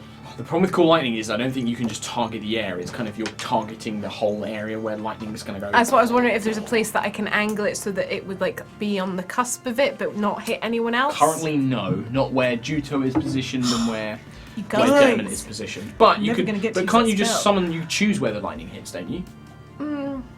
Oh, well... It's just a yeah, radius I of guess where so. you can choose to strike the creature. Yeah, you bring down a... Oh, okay. Oh, okay. Yeah, That you're makes- like this is the area, and then you're. Each creature within 5 feet of that point must make a Yeah, saving so throw. that'd be fine. Is Varesh also within 5 feet of him? No. No. The problem is the dragon takes up at least it takes up a 5 foot radius itself, so Right. that the lightning bolt would strike the entire dragon. Okay, I would like to cast Call Lightning. Call lightning. Because I really want to use it! So, as you begin to chant and summon this power, the skies above you, which were once sky blue and slightly cloudy, begin to turn dark and grey and stormy. Rain begins to fall down and thunder erupts. Elora's eyes seem to glow with lightning power as you literally force down a bolt of lightning from the clouds themselves. What is it? Just do you just roll damage? I don't make a saving throw or anything. You make a saving throw. Dex it's save? A dex save. Half as much on a failed. And what's your DC? 15. 15. Yeah. Fails. The lightning bolt Ooh. strikes the creature. So 8, 9, it's only 11 damage. 11 damage. Hey, it all adds up. And then as my bonus action, I'm going to turn into a... HP soaking machine. Yeah, basically. Yep. I'm going to turn into a... What has the highest? I believe bear. For movement's sake, I'm going to turn into a polar bear. Yep. And you turn into a bear, maintaining concentration on the Call Lightning, which you can do in animal form. Dang. I'm going to... So you got movement left. Yeah, I kind of want... But then you're gonna... You! What? You're so squishy now. Alright. Can I pick him up as a... I can't pick him up, I don't have enough to pick him up. You've spent your action using Castle Call Lightning. I'd say if you had your action, yeah. But I would like to get out of his range for now. so we'll go So like, here. yeah, like I can move 40 feet as a bear. And then I can always come back in. Okay. Alright. The dragon is just like, run, little druid. I will be after you once your friend is dead. Cool story, bro. Flies over. There's something that lands on the ground. It just opens up its jaws. It's like, I have not tasted Dark Elf in a long time. Tries to bite you. 11. The magical defences that you now conjure deflect its teeth as it tries to bite 17. around you. That's And then 13. I was like, no. Powerful claws swipe at you. The first one is a 26. As you take 10 points of damage. They rake through, shredding your He's got purple other armor, your energy armor to shreds. The second claw is a 18 Oh, god damn it! He's down. Again. for 14. Someone else heal so I don't have to break animal shape. You got it. Ow. And then fall down trail. Can we go for a record 3 times down in the same fight? Let's see. Hope my eggs are okay. So, Varesh, barely still standing, just like staggers. He's just like, Squished. The last thing I do is kill you, little tiefling. It shall be worthy. 2 great sword attacks come swinging down. 10. No. Deflect it with the Guandao. You just parry the blade. And then the next one, no, I don't think he's going to do it. 14. No. You just deflect them as he's desperately swinging at you wildly. Oh, he had disadvantage as well on those attacks, so I forgot about your dodge. So, yeah, you just deflect these 2 attacks. It's like, ah! He will instead, and lightning just shoots out of his mouth. Dexterity saving throw. Hello. I'd like to use invasion, which allows me to dodge out of the way of certain area effects. You still have to make the saving throw, but you as take lightning half. breath. Yeah, you take half damage even if you succeed, and if you pass, you take no damage at all. So I have to make Dexterity a dex saving throw, please. throw, which is what, D20? D20 plus your dex saving Plus throw. 7. 10. 10 total. Yeah. You are going to take half damage because of your evasion. You would normally take full. You take. That's. Oh. Take 6 lightning damage Okay. as this lightning just arcs over your body, but you're still standing. He's like, no! Good thing it was hard. Why are you not dead? And it's your go. He's really injured, right? He's mega so injured. injured. So now I don't know whether or not to chance it with just fighting him or just hit some like water whipping or something. It's up to you. What do you want to do? Or I could go crown round. It's up to you. What do you want to do? Can you go through crown round again with me? Like how? Because like just looking at this, I'm like that's not actually that much more powerful than Guandao to the face. D8, 1d8. Yeah, plus your ability modifier, and then it gets a d6 fire damage every round, and there's other benefits as well while it's transformed. Plus my ability modifier. Which one's that? Dex modifier. So it's the same. Plus 7 then. No, that's your saving throw. Save. It's basically it's your Guandao, but it's got an extra plus because it's a +2 weapon when it's transformed as well. That's an extra +2 to your attack roll and your damage roll as well. But you have to spend 7 hit points to transform it, and you don't know how long it will last. It depends on your saving throws. So it's up to you. It's meant to be. He is a gamble to use. Yeah. It weakens you, but it also gives you much more powerful output. Are you gonna come back? I am going to activate crown round. Okay, so bonus action. You just hear yes, feed me, and you grip. You feel the bracelet cut into your body, cut with blood, and begin to drain it away. Reduce your hit points by 7. Done. And then, the metal arm rips up along the sleeve, tearing apart the repairs that Enaran did.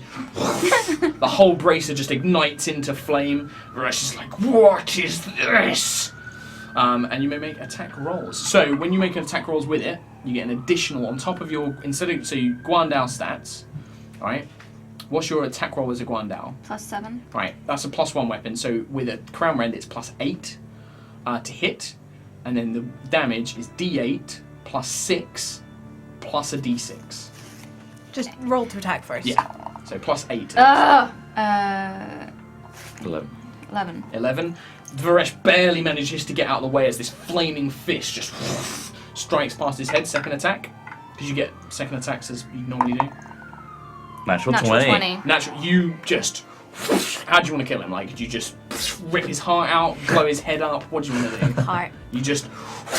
The metal gauntlet just reaches through and just just collapses down right in front of you. His body just smouldering as there's still beating heart, and then eventually it just And I just bursts. go full Korak. Yeah. And he just collapses to the ground. Those are your 2 attacks. You've still got movement.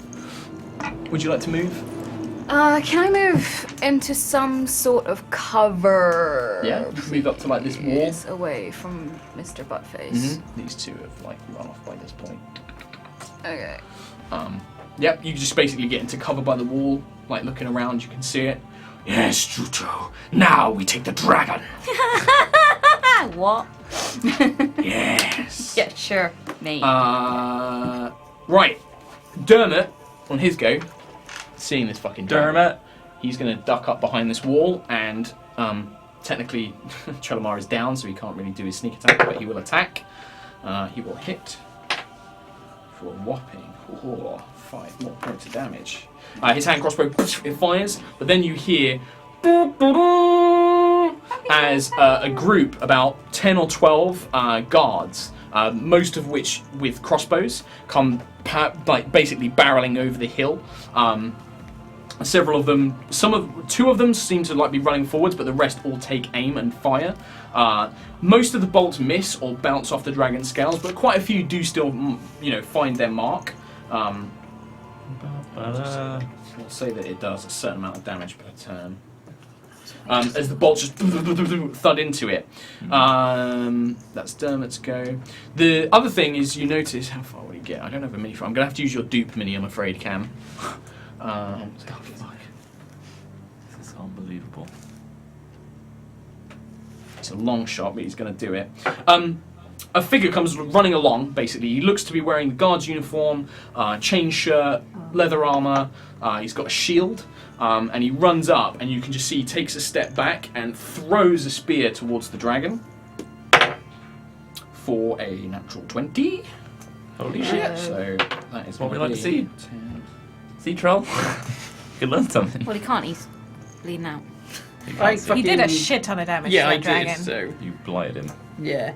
You bastards. Blighted Yeah. the bastard. Yeah. Also, he does an extra D8 because of the You dragon. don't- Trout Just 'cause we handling don't the all dragon have over fucking here. massive... You have a mask. The spear sails through the air, going impossibly far. It looks like this was an extremely difficult shot to make as he just launches it up into the air and sinks into the dragon right between the wings as it turns around. As you look around, you see that the man who threw the spear, he's not really a man, he's more like a boy kind of reaching his adulthood, maybe like 19, Oh my 20. god. Moppy brown hair, slight bit of Are chin you kidding fuzz, me? and you recognise him as Barris. As he just like... Say!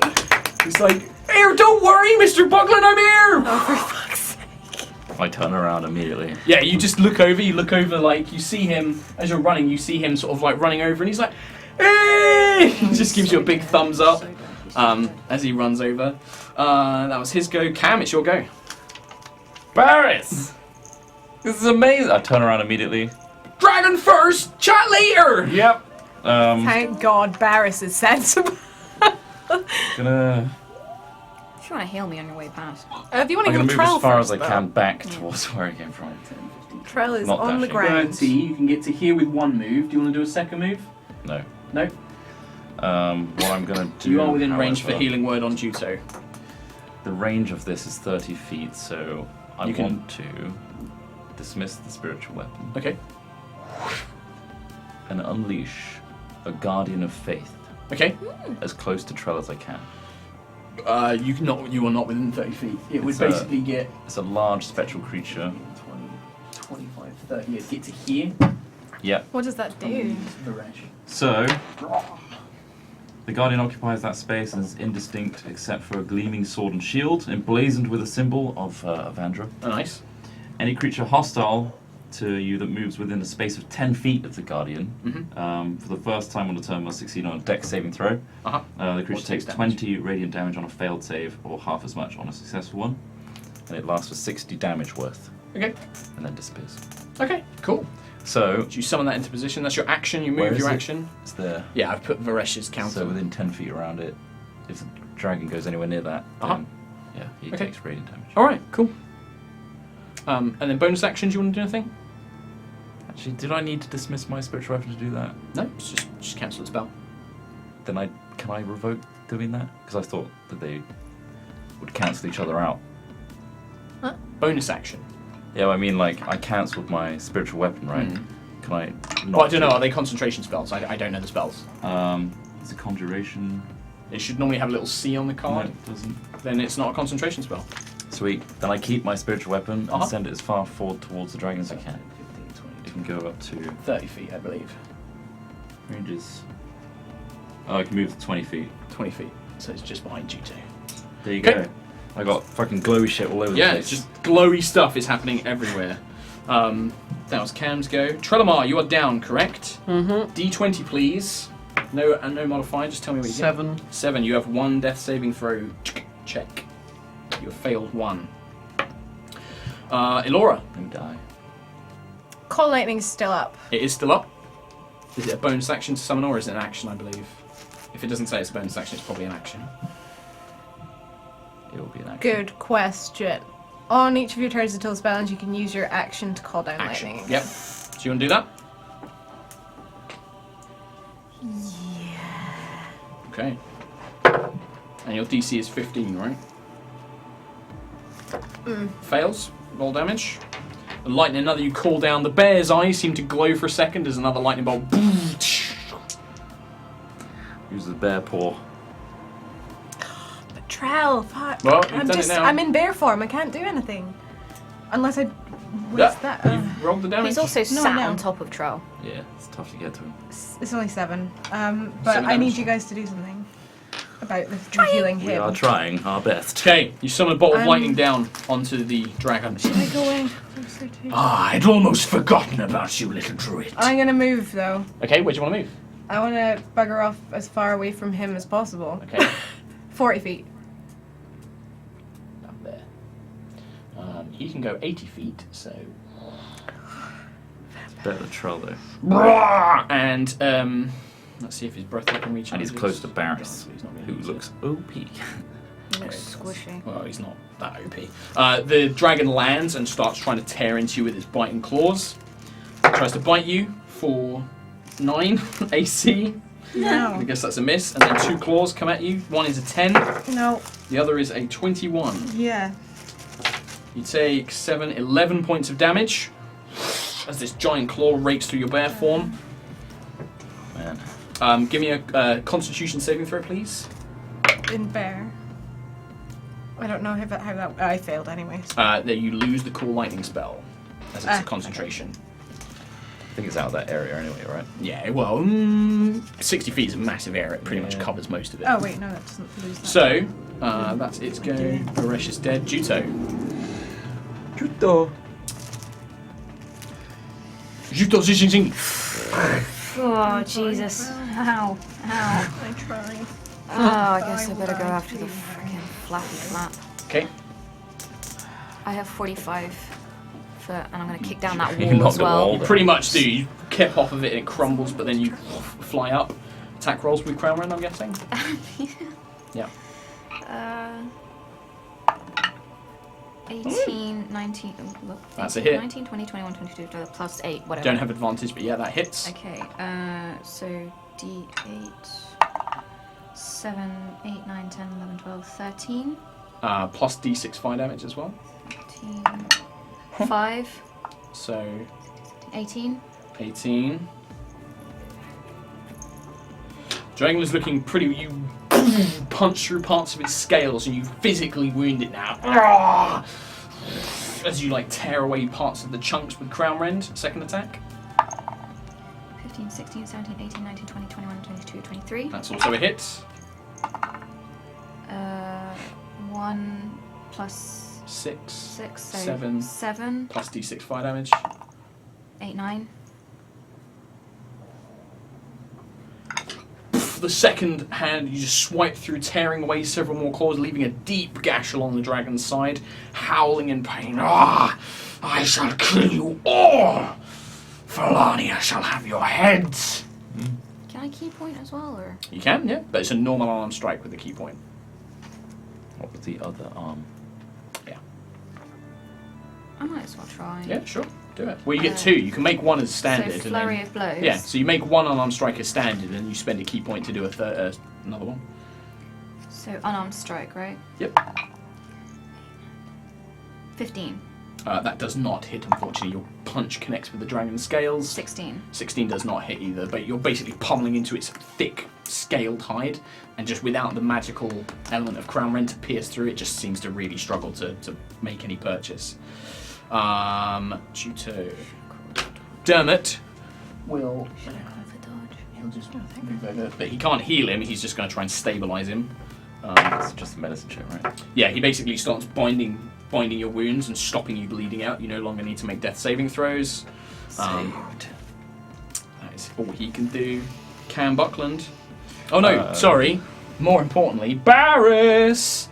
Barris pulls out what appears to be a short sword and charges for the dragon as well. Jesus. Ah! He just comes running in quite clumsily, kind of almost tripping up over himself for a moment. He had such a grand entrance. The first thing he does is he kind of points up and he's like, "You! I'm gonna fucking have you!" And casts a spell on it. Yeah, you show Barris. You notice that he summons some natural magic as he points up at it. Oh. He isn't Has just he like shouting it. absorbed all of us and become a big? 21 to hit. Damage. Go Barris. Holy fuck, Barris. Wow. So that's gonna be 10, 14 points of damage. Okay, so Barris leaps in, and it seems like the dragon like almost dismisses him, just like, "Ah, boy!" And then Barris runs up and stabs it right in the front of the chest. He's like, "Oh, have that, you bastard!" And the dragon stumbles back. It's like literally flaps his wings, and Barris goes tumbling back and falls over, kind of like, "Whoa!" But it's just kind of like you can see he's like desperately in pain, clutching his chest. Now it's Cam Buckland's go. I'm going to move my spiritual weapon as close to dragon as possible. Okay. 20 feet. It's to there. Yeah. I'm going to put Guardian of Faith closer to... Can it move? Yeah, I believe so. Can it? Maybe not. Read your spells. No, it doesn't. Nope. Okay. So I will move towards the dragon, Towards the dragon. which I'll be fine. We're all here, you might as well get to about join. there. I'm going to do Pop a over the wall. long-range Nimbus. Disadvantage. Extremely long range. 9 plus... No, wrong. Now, it just sails, it just lands short, turns to mist, summons reforms back in your There's hand. so many things to think about. Yeah, pretty much. How close am Trelemar, I? you are stabilized but still unconscious. Elora, He's unconscious. He's stabilized. 60 though. feet, right? well, you don't know that, but yes. Well, Dermot's kind of saying, "I've got Trelemar, I've got Trelemar." Never mind. I use my bonus, it's fine. Okay. Yeah, you did. As long as Trell You is used all your fine, actions, basically. Yeah. then I'm gonna multi-attack. Okay. Dragon. Yeah. 17. Not enough. It rakes against its scales. 29, 21, 22, 23, 24, 25. That's a hit. Claw What's this attack. with? Claw?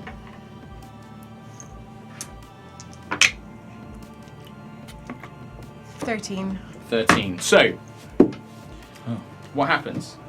Oh. Seeing the way that the dragon reacted to Barris's strike with the sword, you think he might have actually cut near the heart, just the way that the dragon's clutching it and heavy on breath. And with your claws, you just ram them into the hole, like the small gap created by the short sword, and just widen it, and you feel it puncture something. The dragon is like, and just collapses. Boom! I'm gonna run as fast as I can to Trelmar and... Okay. Are we out of initiative now? We are out of initiative. Yeah, I'm gonna Pop out cast and heal as well. 3rd level Cure Wounds. 3rd level cure wounds. Roll that. You roll your healing word. Nobody else do anything else just yet.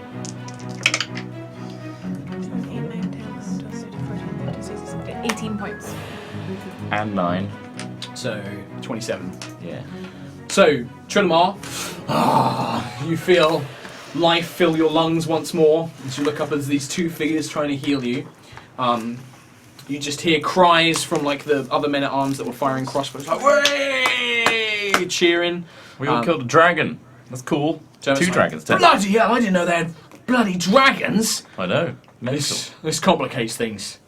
But we took out, some good stuff. Yeah. Well done, Lieutenant Barris. And he like looks over. He's like, "Thanks, sir." Lieutenant Barris. Yeah, I know, right? Bring it in, bro. I've got to tell you. We'll tell you when I get back to the city, though. Bring it in, bro. Oh, and he gives you a big hug, and you can see like he's swelled up a little bit in the old arms. Like he's Pretty definitely. swolls. Yeah. You haven't I've been mislegged working it. out with the guards. They got wicked hard training regime. It's really hard. You're all alive. I didn't know. I've been looking for you for weeks. We've been underground. Underground? Yeah. What? Oh, you got to tell me all about it. I know. We will. That is where we're going to win today because it's already 9. So we've made up for the lost half an hour. So There you go. I'm gonna That was heal a myself. good set. yeah, if you want to do like healing stuff, you can take a short rest if you really want to. So yeah, we'll Yes. handle that off camera. Yeah, pretty close. Crown range. I'm guessing like you still have a few turns in control, but then Just, you let go. You are exhausted and tired. But yeah. Has you got anything sassy to say? Oh, he's just like, I wish that we could have killed it ourselves, but I suppose the bear will suffice. Pretty much what he says. I mean, you kind He's of just happy already, it's dead. you already pulled out one heart today, Yeah, but very it demanding. wasn't a dragon's heart, though. It's a Dragonborn's heart, though. Dragon more time. Right, if any of you guys need to go, because I realise it's 9 o'clock and people might have to catch buses or head home, feel free, but we'll stick around and read some donations. And then I think maybe at the very end, once we finish reading donations, we'll probably play the intro video again, just because I don't know how long we'll get it up on Yogs Live. Yeah. And it's a cool thing to go out on, because it's really Sure. cool. If you missed it and you tuned in late, you can see it again. I think Matt's gone for a wee, so I'll turn the Yes. old TV around. Please stick Not around that if you it need to go. stays on. I'll stick around for like a little bit. Cool. I think we've got quite a few. Quite a few. That's not. Yeah, it's cool. All right. Shall I kick it off? Yeah, kick it off. Rombarabra says, Tralamar died, Lalot died, Xandar died, Dritzt is covered in shit on the bottom of a fish tank where he belongs, but Vixanis is alive. Next plant child is going to be named after Nyx for his heroic tackle. Maybe they need to drow sacrifice to live? I think this may be their own... No, there's like, well, I don't know who Zan, I guess, not Xander. I don't know. Drist is famous. Do you know Drist? Yeah, Drist but I Owen? mean, this is probably their campaign. Oh, right, I see, okay. Yeah. Thank you, Ron Rapara. Thank you very much. Zero the Duke donated. The Face When, no GF, Granomir friend. Hey, Mark, would you be up for releasing the Time Lords, those backwards people, as a race? Or maybe Sorcerer subclass? They seem really interesting. Also, I've got a gift bribe for you, Trot. See it at Comic-Con in October. They were actually Grimlocks, but I just played around with them. They weren't anything special. Oh, okay. Grimlocks! Cool. You could probably flesh them out. Yeah, I could do. Just have anybody talk backwards, that's what I did. Shunticles, thank you all for making D&D a thing again. Played a total 7 hours this weekend and it's great. Can you also please give a shout out to my players Haley, Haley, Smith, Han, Nisha, Megan, all huge HighRollers fans. They are an amazing party. Hashtag Wheelie Bin of Shame. Ooh, well, no problemo. Kitty. What order are we going? Wait, who did you just read? That top one is yours. Okay. Dragon's Anvil. Hey guys, thanks to you all for everything you do. At the moment, my family are moving house and I'm moving back to uni. So HighRollers helps cheer me up so much. I was jealous when my brother got to meet you at MCM. Hopefully I can meet you too at some point. I think we're going to be at MCM. Yeah, we should be at again this October. year. Yeah. Should be. Should be. Some of us will be at I-58 next week. Bam goes TNT. For those who can't donate but want to, lots of love. Bam goes TNT. We love HighRollers. Thank you, Bam. That's a really nice gesture that you do. Thank you very much. Every week. Phosphorescent 7991 Wow. is a nice donation. Thank you very much. Hey guys, I'm donating because I want to thank you for getting me into D&D and Critical Role. Also, Mark, I have an idea. If you guessed on Critical Role, play a version of Vixanis because 1, she'd be alive somewhere, and 2, we finally have Vex, Vax, and Vix. Oh, that's pretty good. Oh god, I Vix. would, Matt would literally ban it. yeah, if I could be a guest on Critical Role, I would think I would die. I did get to watch a show live, but yeah, guesting on it. Now, I've got a character actually planned, if that ever happens. Nice. Do the next one. Matt, do you want to read one since you were... Oh! Yes. Oh yeah, Matt didn't read one. Jedi Slayer? Is that the Yep. next one? Jedi Slayer says, hi guys, I've been playing with an idea for spellcaster trait and would love an opinion on it. Senile, when you cast a spell, roll 1d20. If 3 or 4, forget you used the slot. If 1 or 2, also lose the spell from prepared spells until a rest plus flavor text. Very, very harsh, but yeah, it could be fun. But yeah, very. I don't see the benefit. There's no benefit. There's just. I'll lol. take amnesia, please. Yeah, please. But yeah, if you want to run something like that, I think it's going to have a plus to it, maybe. Yeah, I think so. Maybe you have like advantage on like mind influencing spells because you're just like, I like chicken. Yeah, you're Like- extremely confused half the time, but when you pull off a spell, it's incredible. Yeah. The intro was beautiful and worth the wait and more. It's an amazing way of giving a recap. It also makes Cam sound a lot more competent. I can talk about myself, but I can't put that into actual action. Yeah. Thank you, Aoth. That was Ebony. Ebony. Go Kim. Turn off. That intro kicked ass and took names. Loved it. Thank you very much for generous donation. Gothic Kitty 1313. Holy shit, that was amazing! Well done to you all. I was tearing up at the end. Bravo. Anyway, here's to a fab session and coming week. I hope you're all well. Enjoy I-58. So hyped for your DMing, Kim. I loved your first one, plus yay, cat. There you go, Nice, boom. thank you. Spiny Gecko donated. Hi rollers, hope you have a great stream. Quickly, Mark, since you mentioned Stormlight Archive, woo! I can see all your little nods to it, shard, similar characters, etc. I've not purposely done anything in reference to Stormlight. I think just things like shards are a very common fantasy trope, but I do fucking love Stormlight Archive, and I can't great. wait until he probably finishes the next subconscious. one. It's like what? Yeah, I think it's just 70? like out. most fantasy. It's kind of you borrow little bits and bobs from here, like Stormlight 3 is like what, 70? 72%. Percent. Then it has to be, it's be 2017, but it's close. Cool. I need it now. Kitty. Sonic Details. Well, shit. What an intro video. Massive clapping. Chills went down my spine. Not short ones, but quite long chills. It was fucking amazing. Please thank Nina for the art. Now Thank let you, the Nina. stream begin. Yeah. Nina's No, I think we all great. had like the tingles at certain points in that. It was very like, oh yeah. It's only because I was sitting on my arm. But Yeah. Rom Rapra, someone's D&D group has a video to watch this week. I'm DM. I can give them homework, right? That was so amazing. I want to watch it again right away. A perk of being a sub. Thank you. Yeah. I'll Also, we're going to play it at the end. At the end. Yeah, These we'll play at the donations. end as well. Scotic X. Hey guys, I'm pretty broke at the moment, but have a $5 for your awesomeness. Keep the good stuff coming. P.S. It occurred to me that on the introductions on most weeks, Trot is to HighRollers as Alan Davis is to QI. He even sits in the same place. I always come last. The butt of everyone's I like that joke. you are now the Alan Davis of High Rollers. Yeah. I'll Does that take make it. me the Stephen Fry of High Rollers? No. Oh. Nope. You're the fill-in guest. Accidental legend. I've never hurried so quickly home before. Thought I was going to be half an hour late. Evandra has blessed me this day for getting here just on time. Wow, I share the same pain Oh man. for this By the way, session. we are still at the intro, so Holy fuck. Let's- That recap Yeah. video was so amazing. There aren't enough words in the chat box to describe it. GG guys, thank you very much. Thank you. Rastan, or Rasadan, I can't see. Hi Rollers, just a quick message to say I can't wait to bump into Kim, Katie and Trot, the twat, on Friday. First time ever I've been able to my kind of games convention. P.S. Do you think they would kick me out of I-58 if I go full dicks for Harambe? I'm sure security will love you. Yes. Yeah, I think From I think an so. event point of view, yes, probably. Please no dicks out. Please no. Yeah, I will not be at the stand, but find me somewhere. Bash through. He who is fresh. Hey, High Rollers. I turned 17 last Tuesday and got shingles the day after, so yay. Anyway, keep up the mad dog job. Much love from Straya. Thank you very Straya. much. Thanks, Hope you Straya. get better. Yin Yanger, amazing intro, great job all of you. Sent the gifts out last Wednesday, so hope they get in soon. Aw. Also, hope you got Trail's storyboard. Yep, I gotta email it to you. Oh, okay. Love to know if there are any problems you can see in it, Matt. Can't wait for the next stream. Well, I'll let you know Thank when I you see very it. Nice. Intertooth. Missed the live stream last time, but I love the intro in this stream. Keep up the good work. Boom. Thank you. Yusha Noah has donated a very generous Wow. amount. Thank you. Finally got myself a proper job. Figured I'd celebrate with a donation to my favourite show. Shout out to Matt for answering all my trail-related questions on Tumblr. And shout out to Izzy, Knight, and Chat on Tumblr for being my live blog squad. Thank you Live very blog squad. Love it. very much, Yusha. Is it Mixley? Or Molly. Hey lads, Mark, in relation to the magazine thingy, I done fucked up. I left it on the school computer system, fucked, so all the info is on it. Well, shit, I might finish it, probably not yet anyways.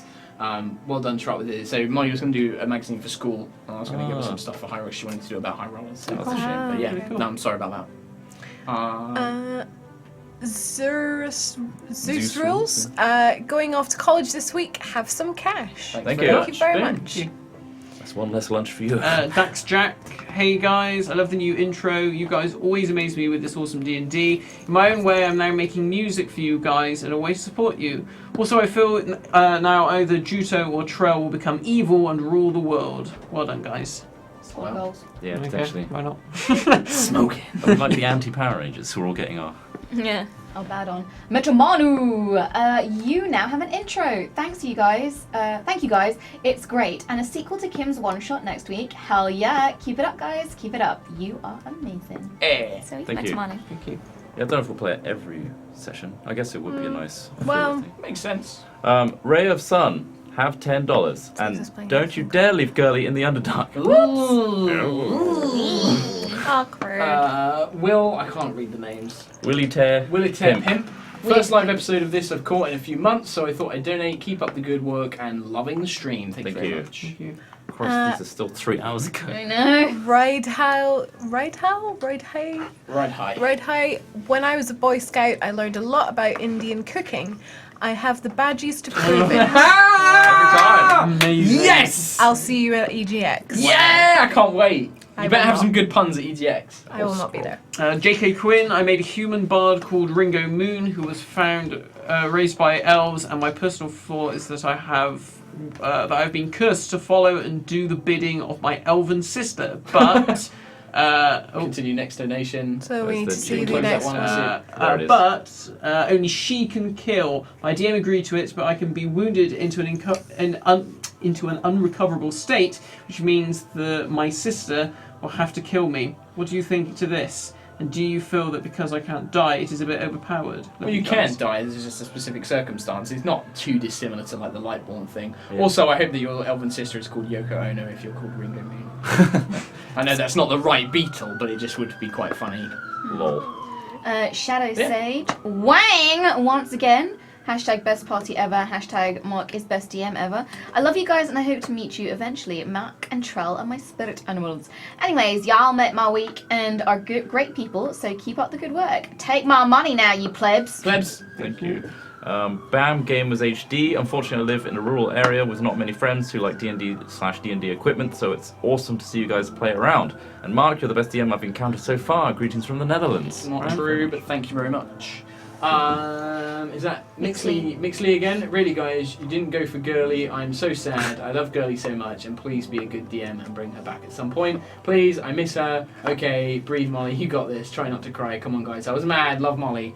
Yeah. They're mean. Pinky promised. Come on.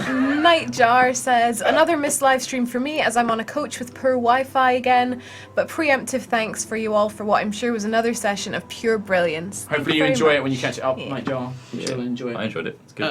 Olarem donated, thank you very much. And Bam Goes TNT says, thanks Trot, I was having a drink as you began chanting and now my screen and keyboard is covered in Coca-Cola. Sorry Oh about well, giggles were had. Also, you did it! Yay. We saved Korak. Okay, so that's the point we're up to.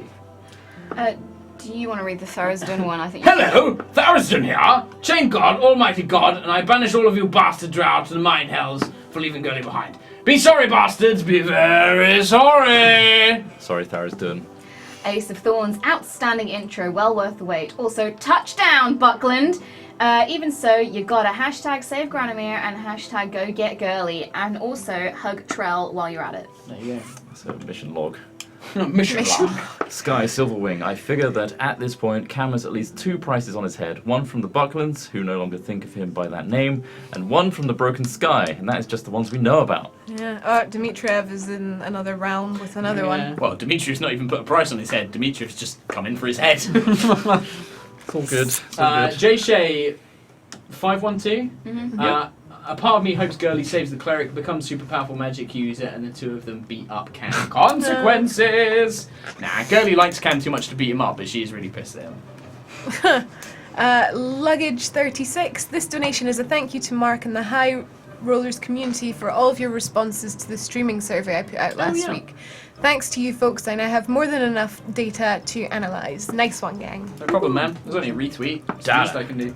Shadow Sage, Cam, be nice to that boy. He had a meat pie. He's clearly not all there yet. You should be ashamed. Elora, you are precious in how you treat people. Bless you in the name of Bahamut. There you go. Thank you. Massilnar. Can't believe I couldn't catch a live stream for over a month. Trot, the last unboxing video you three did answered my question from before. You got the B-movie card game I sent. Now get back to watching HighRollers. Boom. Now to get back to watching HighRollers. Nice. Thank you. Thank you. Very nice donation from Trar. Hey guys, couldn't catch stream because I work at double today, but that just means I have more money to give to you guys. I hope everyone has a good session and Trell only falls down once. Yeah. Also, thank you, Katie, for saying I was hair goals. Love you all. Yeah, she's got like proper like purple and green streaked hair. It looks like yeah, Nina's yeah, Elora yeah. drawing. Yeah. She's I basically remember you tweeting Elora in real life. It was great. Also, you don't have to donate more money just because you're working doubly hard. Like, no. Save it for Save yourself. it for yourself. But thank you so much. Slothgo Pew Pew, make Girly apprentice at Unicorn Patch. Very Oh big god, donation. Inaran would hate that so much. Thank you, Slothgo Poo Poo, if you're Thank generous. Ashheart 5000 came into the stream late, but oh well. This weekend I watched Tangled and I couldn't help but think Cam is just like Flynn Rider. That's an inspiration. Genuinely was. Personality and backstory are very similar. There's a lot. Then there's the whole glowing hair thingy. Love child of Rapunzel and Ryder? In a weird Totally alternate is. canon, yeah, When could we were be. explaining it to Nina, we said, what do we say? Tulio Flynn from Rider. Flynn Rider and Tulio. Yeah. Julio from Yeah. El Dorado. Ironically, both of those are new Jack inspirations for my LARP character. Tulio and Flynn Rider. They're infectious. Yeah. What goes it? I don't know anymore. Mine. Lordrin88 seems like Juto needs to educate these heathens in the fine art of authentic tiefling cuisine. Noodles for all. Huzzah! The return of Duracell and possibly Granimir. It's only been one episode. Kim Juto needs to find a way to shut Cam's mouth. Shut Cam's mouth. Zip it. Zip it. Exhibit A. Aisha Wood Skypier. Skypier. First time I've managed to catch you guys live since the Dimitrov incident, and I have to say I am loving it. Keep up the amazing work, HighRollers. Your stream is the highlight of my week. Thank you very much. Dat Yognot says, this is the first time that I've watched live and it's amazing. Please keep up the bloody good work and continue to always make my week. Bloody hell, thank you. Yeah, that's the thing. We had 3,300 viewers today. It's one of our highest ones, so thank you all for watching. Whoa! Holy Thanks, fuck. guys. Duck Potato. Hey guys, thanks for getting me into D&D. Thanks to you, I'm going to write a D&D inspired story where the MC is a green tiefling druid who was raised by his two mothers, a tiefling and a dryad. Very Nice. cool. I like it. Play on the typical race. Techie Reed. Hi guys, caught you live again. Congrats Cam, glad to hear Korak is back. Good luck with the broken sky. I do feel sorry for Girly all left alone though. Yep. Yeah. Yep. That's going to be a thing, isn't it? Yeah. Happy Panda Girl, thank you HighRollers so much. You made my day. I'm in the session with friends where our genasi have contracted vampirism, and I'm retiring her for a monk human who is related to an orphan rogue.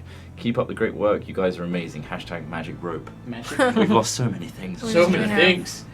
Shadow Sage, Cam, I heard your cloak is all the raven. Yeah. Sorry, I had to. Wang! Wang.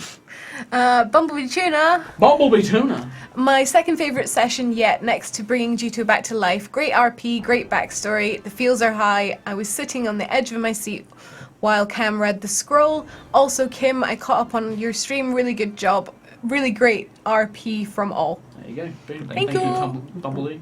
Tumblebee Boona. Tumblebee Boona. Look, I talk a lot. My words, no work good. Ninja Squirrel, Duracell back, Korak lives, and Girly becoming a powerful wizard. She's the most said she was a powerful of wizard? all. Copy to pasta with a hundo! Hundo! Thank you very so much, much. Copy to pasta.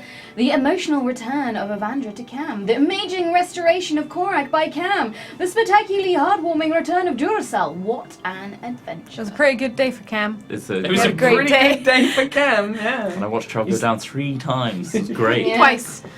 And you were so Twice, proud. yeah. Just And you were lay so proud of that new AC as well, weren't you? He You were was just so like, happy. Yeah, I've got 17 AC. Yeah. Bam! Floor. Then Dragon. Fucking dragon.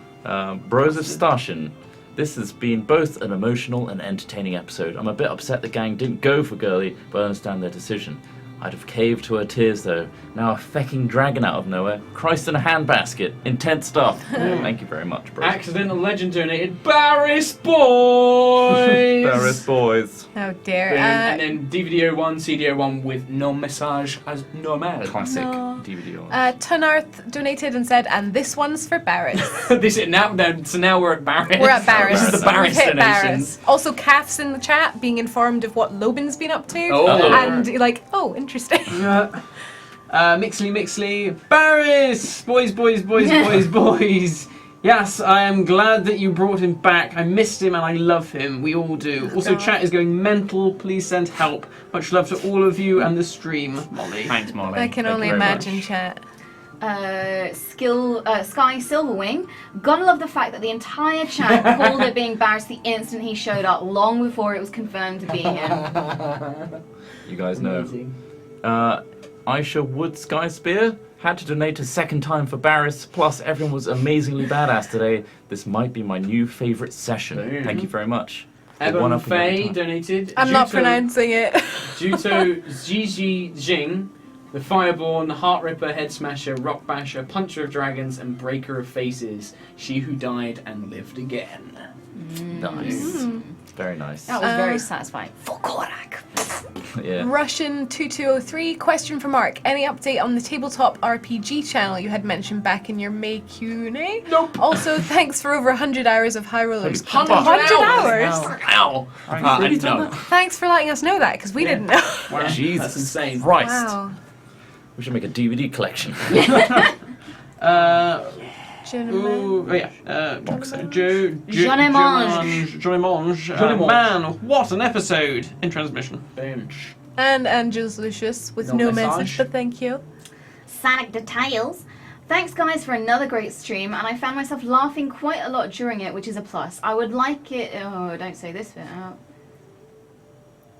Oh, I'm so Thank you sorry very to hear much. the other bit, Sonic. Thank you for We your are donation. with you. Thank Always. you. Thank you for support. Nightlight. Let's kill that dragon and make some dragon scale armor. Oh, fuck. Good idea. I am looting that corpse. Sky Silverwing, dragon goes down, but no one pays attention to the other villains merely 30 seconds or so gone. They were on the map, but I had assumed that they'd run off a bit more since then. They were probably running every turn, though, Yeah, so they and, would have been well, quite far And from you're us assuming at this that point. they didn't have horses or something. Busy nearby. dealing with dragon. Busy dealing with Glad Trial they being on the ran floor. and didn't attack. Harass Civil Servant with a very generous donation just you very says much. epic. Thank you. Thank you. Clay88 can't donate much because I spent my body weight in DM's Guild stuff. So anyway, this week my Lightborn Gunslinger DM'd for the first time, and I played Larync Chromeberry, Yeah. the Snurf-Niblin bard who loves a pretty face, even if it's his own. Nice. What a combo. Sounds good. I'm a dandelion.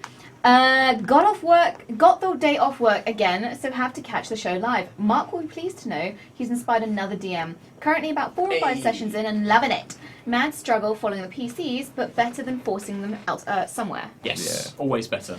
You get on top of it though. Yeah. Joppe Oostenriku says, Apologies for that. first time catching the stream after watching all the VODs. Your D&D is amazing. Thank you for all the effort, as well as the amazing story, Hulmes. Thank you. Who's next? Carl. Hi all. I've just got spent this week watching all 24 episodes on Yogs Live to Wow. catch up. Holy your moly! face. And it's the first time experiencing to watch live, and I have to say it's even better. Thank you for the high quality content each week without fail. Thank you very for much, catching up. and well Jeez, done. go sleep. Yeah. That's why we did the video. Dormbrand donated saying, hi there, look what a at that. session, and my first live. Yeah. Thank you very much for all of the enjoyment. I've spent the last few days after eye surgery rewatching everything with my eyes closed on my bed. Wow. Now to find some friends to play with. Oh, it. get better soon. Oh, Matt, you get it. Oh, I've Oh. got. you get it, Matt. Get ready! Here we go. Awkward dog boner. This week's boner rating. Intro out of 20. Talk about blowing your load early. Raging hard on moment. Cassandra, go deep. Phil Cam so he may release his energy unto Korak. Erection rejection moment. Barris can nat 20 my ass with his javelin anytime. Hashtag bone on Sunday. Love Wow. it. Wow. Makes me Really laugh are every week. something Beautiful. else. Makes awkward dog me, boner. it brings me so much joy. Yeah. Just brings me joy. How do you carry on? I'm a bit. Woo! Guys, I had to leave and miss the last part of the episode, and apparently, beginning of the donations. Please go home and get good sleep. I have a DM question for you, Mark, so expect that soon. Okay, sure. At any time. At any time. I'm always ready. Stellar Skies. My first time watching live might be the last time since school starts tomorrow. Cheers, mates. You're all the best. Thanks for inspiring me to truly get into D&D. Thank you very much. Good luck with school. Into Tooth. By the way, addition to my Priv message, tech, keep it up as well. Thank you very much. Thank you. CJeb does stuff.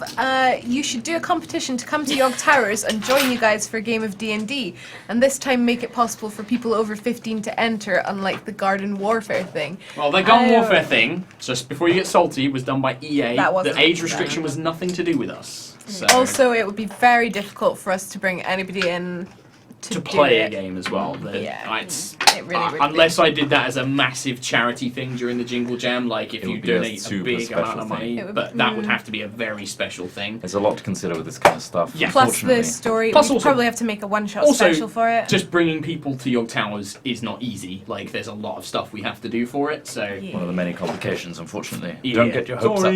Awkward Dog Owner has just said in chat, Katie, one of these weeks you'll read my donation. It doesn't ever land on He's me. lurking Hey. for you. It I is know, the- but it the doesn't wheel land on me. We go in bonus. an order. We go in a circle. Yeah, but Sorry. you've got to count how many donations came before. Star Monkey TV. My oil baron, my very personal oil baron. Looking forward to I-58 to meet you guys. Mark, since you won't be there, I'll give him you the FFG Rogue Trader role-playing book I have lying around doing nothing. You don't have to do that, man. That's crazy. Those are expensive books they? as well. Star Monkey is a very generous person, and every time you say no, he will do the opposite. I'll take it. I mean, I'm not going to say no because I love the Warhammer 40k role-playing systems, and I don't own Oh, is any it of them. 40k? Yeah, it's the basically Road you trip. play. You basically play a bunch of pirates in the Warhammer 40k universe, going Banging. around like Sounds making great. money and being. Don't cool, get rid of that. being That cool sounds dudes. great. Jedi Slayer. Hi, I just want to clarify the senile trait. By forget you used it, I meant as in not spending the slot. Oh, I or see. get back one of lower level. Cast second level, do the spell, and not spend the slot. Or gain temp first level slot. Too few. I get it now. I get it. So you Okay. could potentially not use a slot casting a And spell. regain That's, some- and in which regain case, some, yeah. is great and should have some sort of caveat Yeah.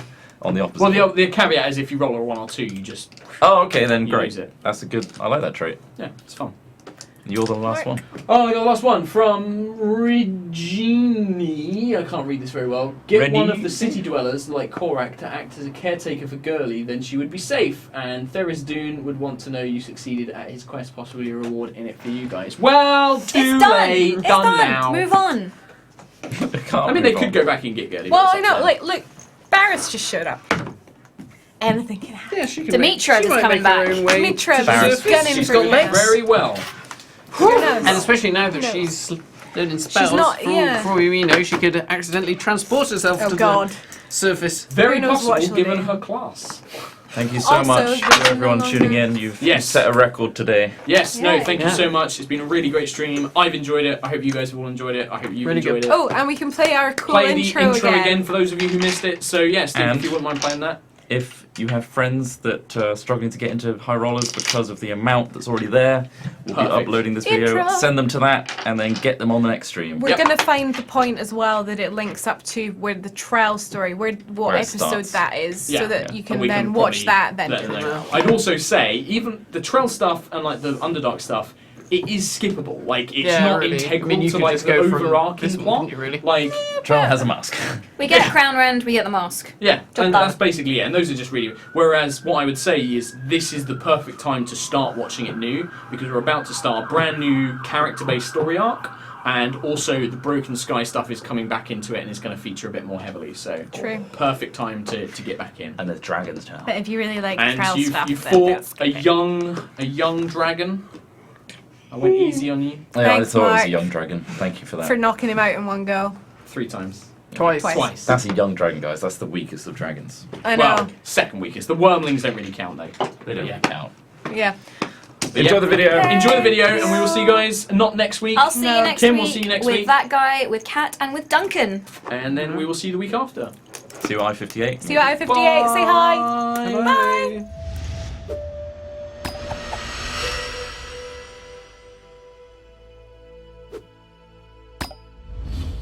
The world of Iraq has been destroyed once before.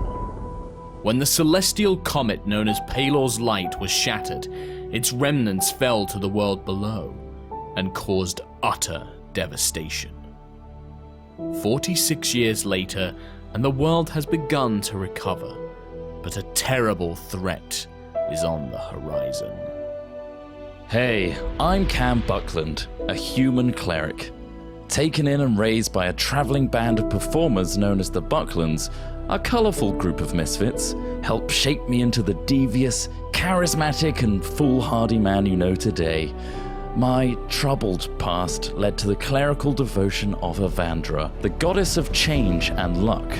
I'm slowly discovering that I hold power that is beyond the knowledge of most folk, something to do with the Lightfall.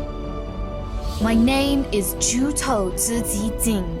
I seek revenge on the Dragonborn who murdered my parents and enslaved me as a child. After escaping the cruel whip of my captor, I trained as a monk and fought to free my fellow tieflings. But now, I search for the Dragonborn in gold and red. The Dragonborn called Korak. I am Elora Galanadel, a noble druid of the spire of Galad Helen. When the Lightfall struck, most elven spires retreated and have remained lost in the Feywild. I have made it my duty as part of the royal line to reconnect with those friends that we have lost. I'm just not entirely sure how I'll manage it. Growing up running around a forest hasn't exactly prepared me for the rest of the world, but I can't let my family down. The Spire of the Moon needs me. I am Trelemar Alif, a drow warlock. Circumstances in my past have resulted in the disownment of my drow heritage. Now I serve a greater power, one who is leading me towards an item that will unlock the full potential of my magical abilities and help me destroy the Delakir. 4 heroes, brought together by chance, begin their first adventure to escape the clutches of a corrupted Fey spirit. Defeating the Fey spirit, they realize as they all head in the same direction that sticking together is better than being alone. Their destination?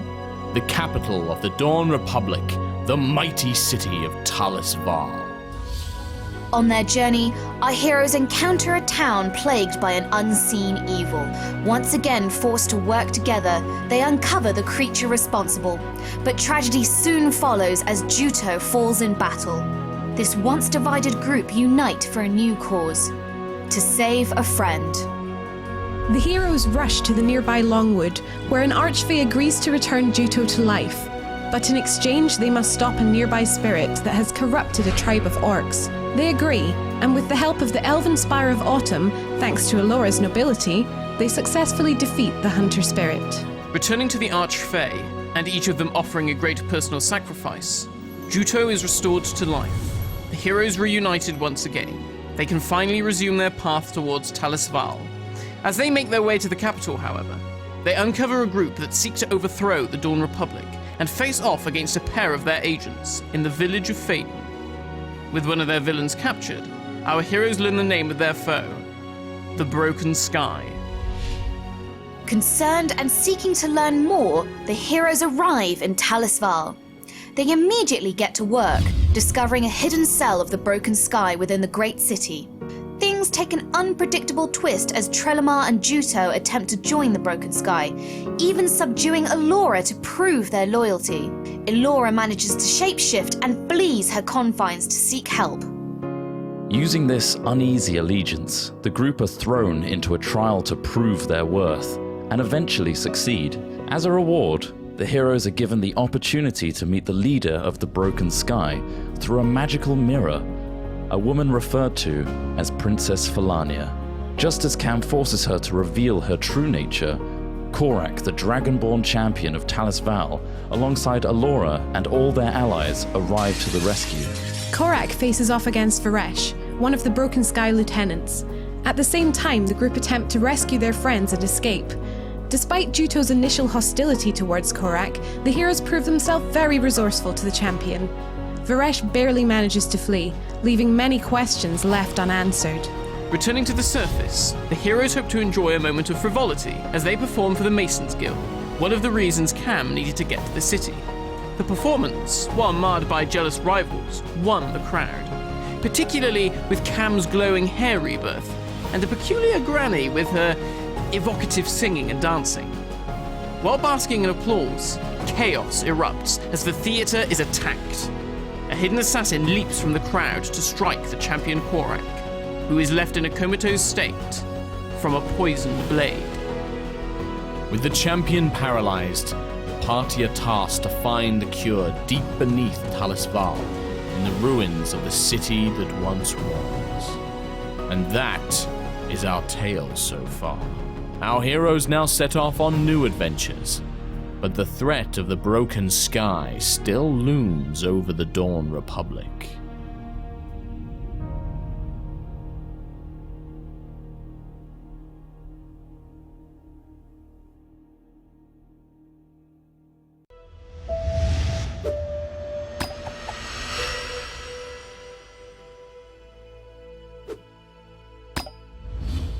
The world of Korak has been destroyed once before. When the celestial comet known as Palor's Light was shattered, its remnants fell to the world below and caused utter devastation. 46 years later, and the world has begun to recover, but a terror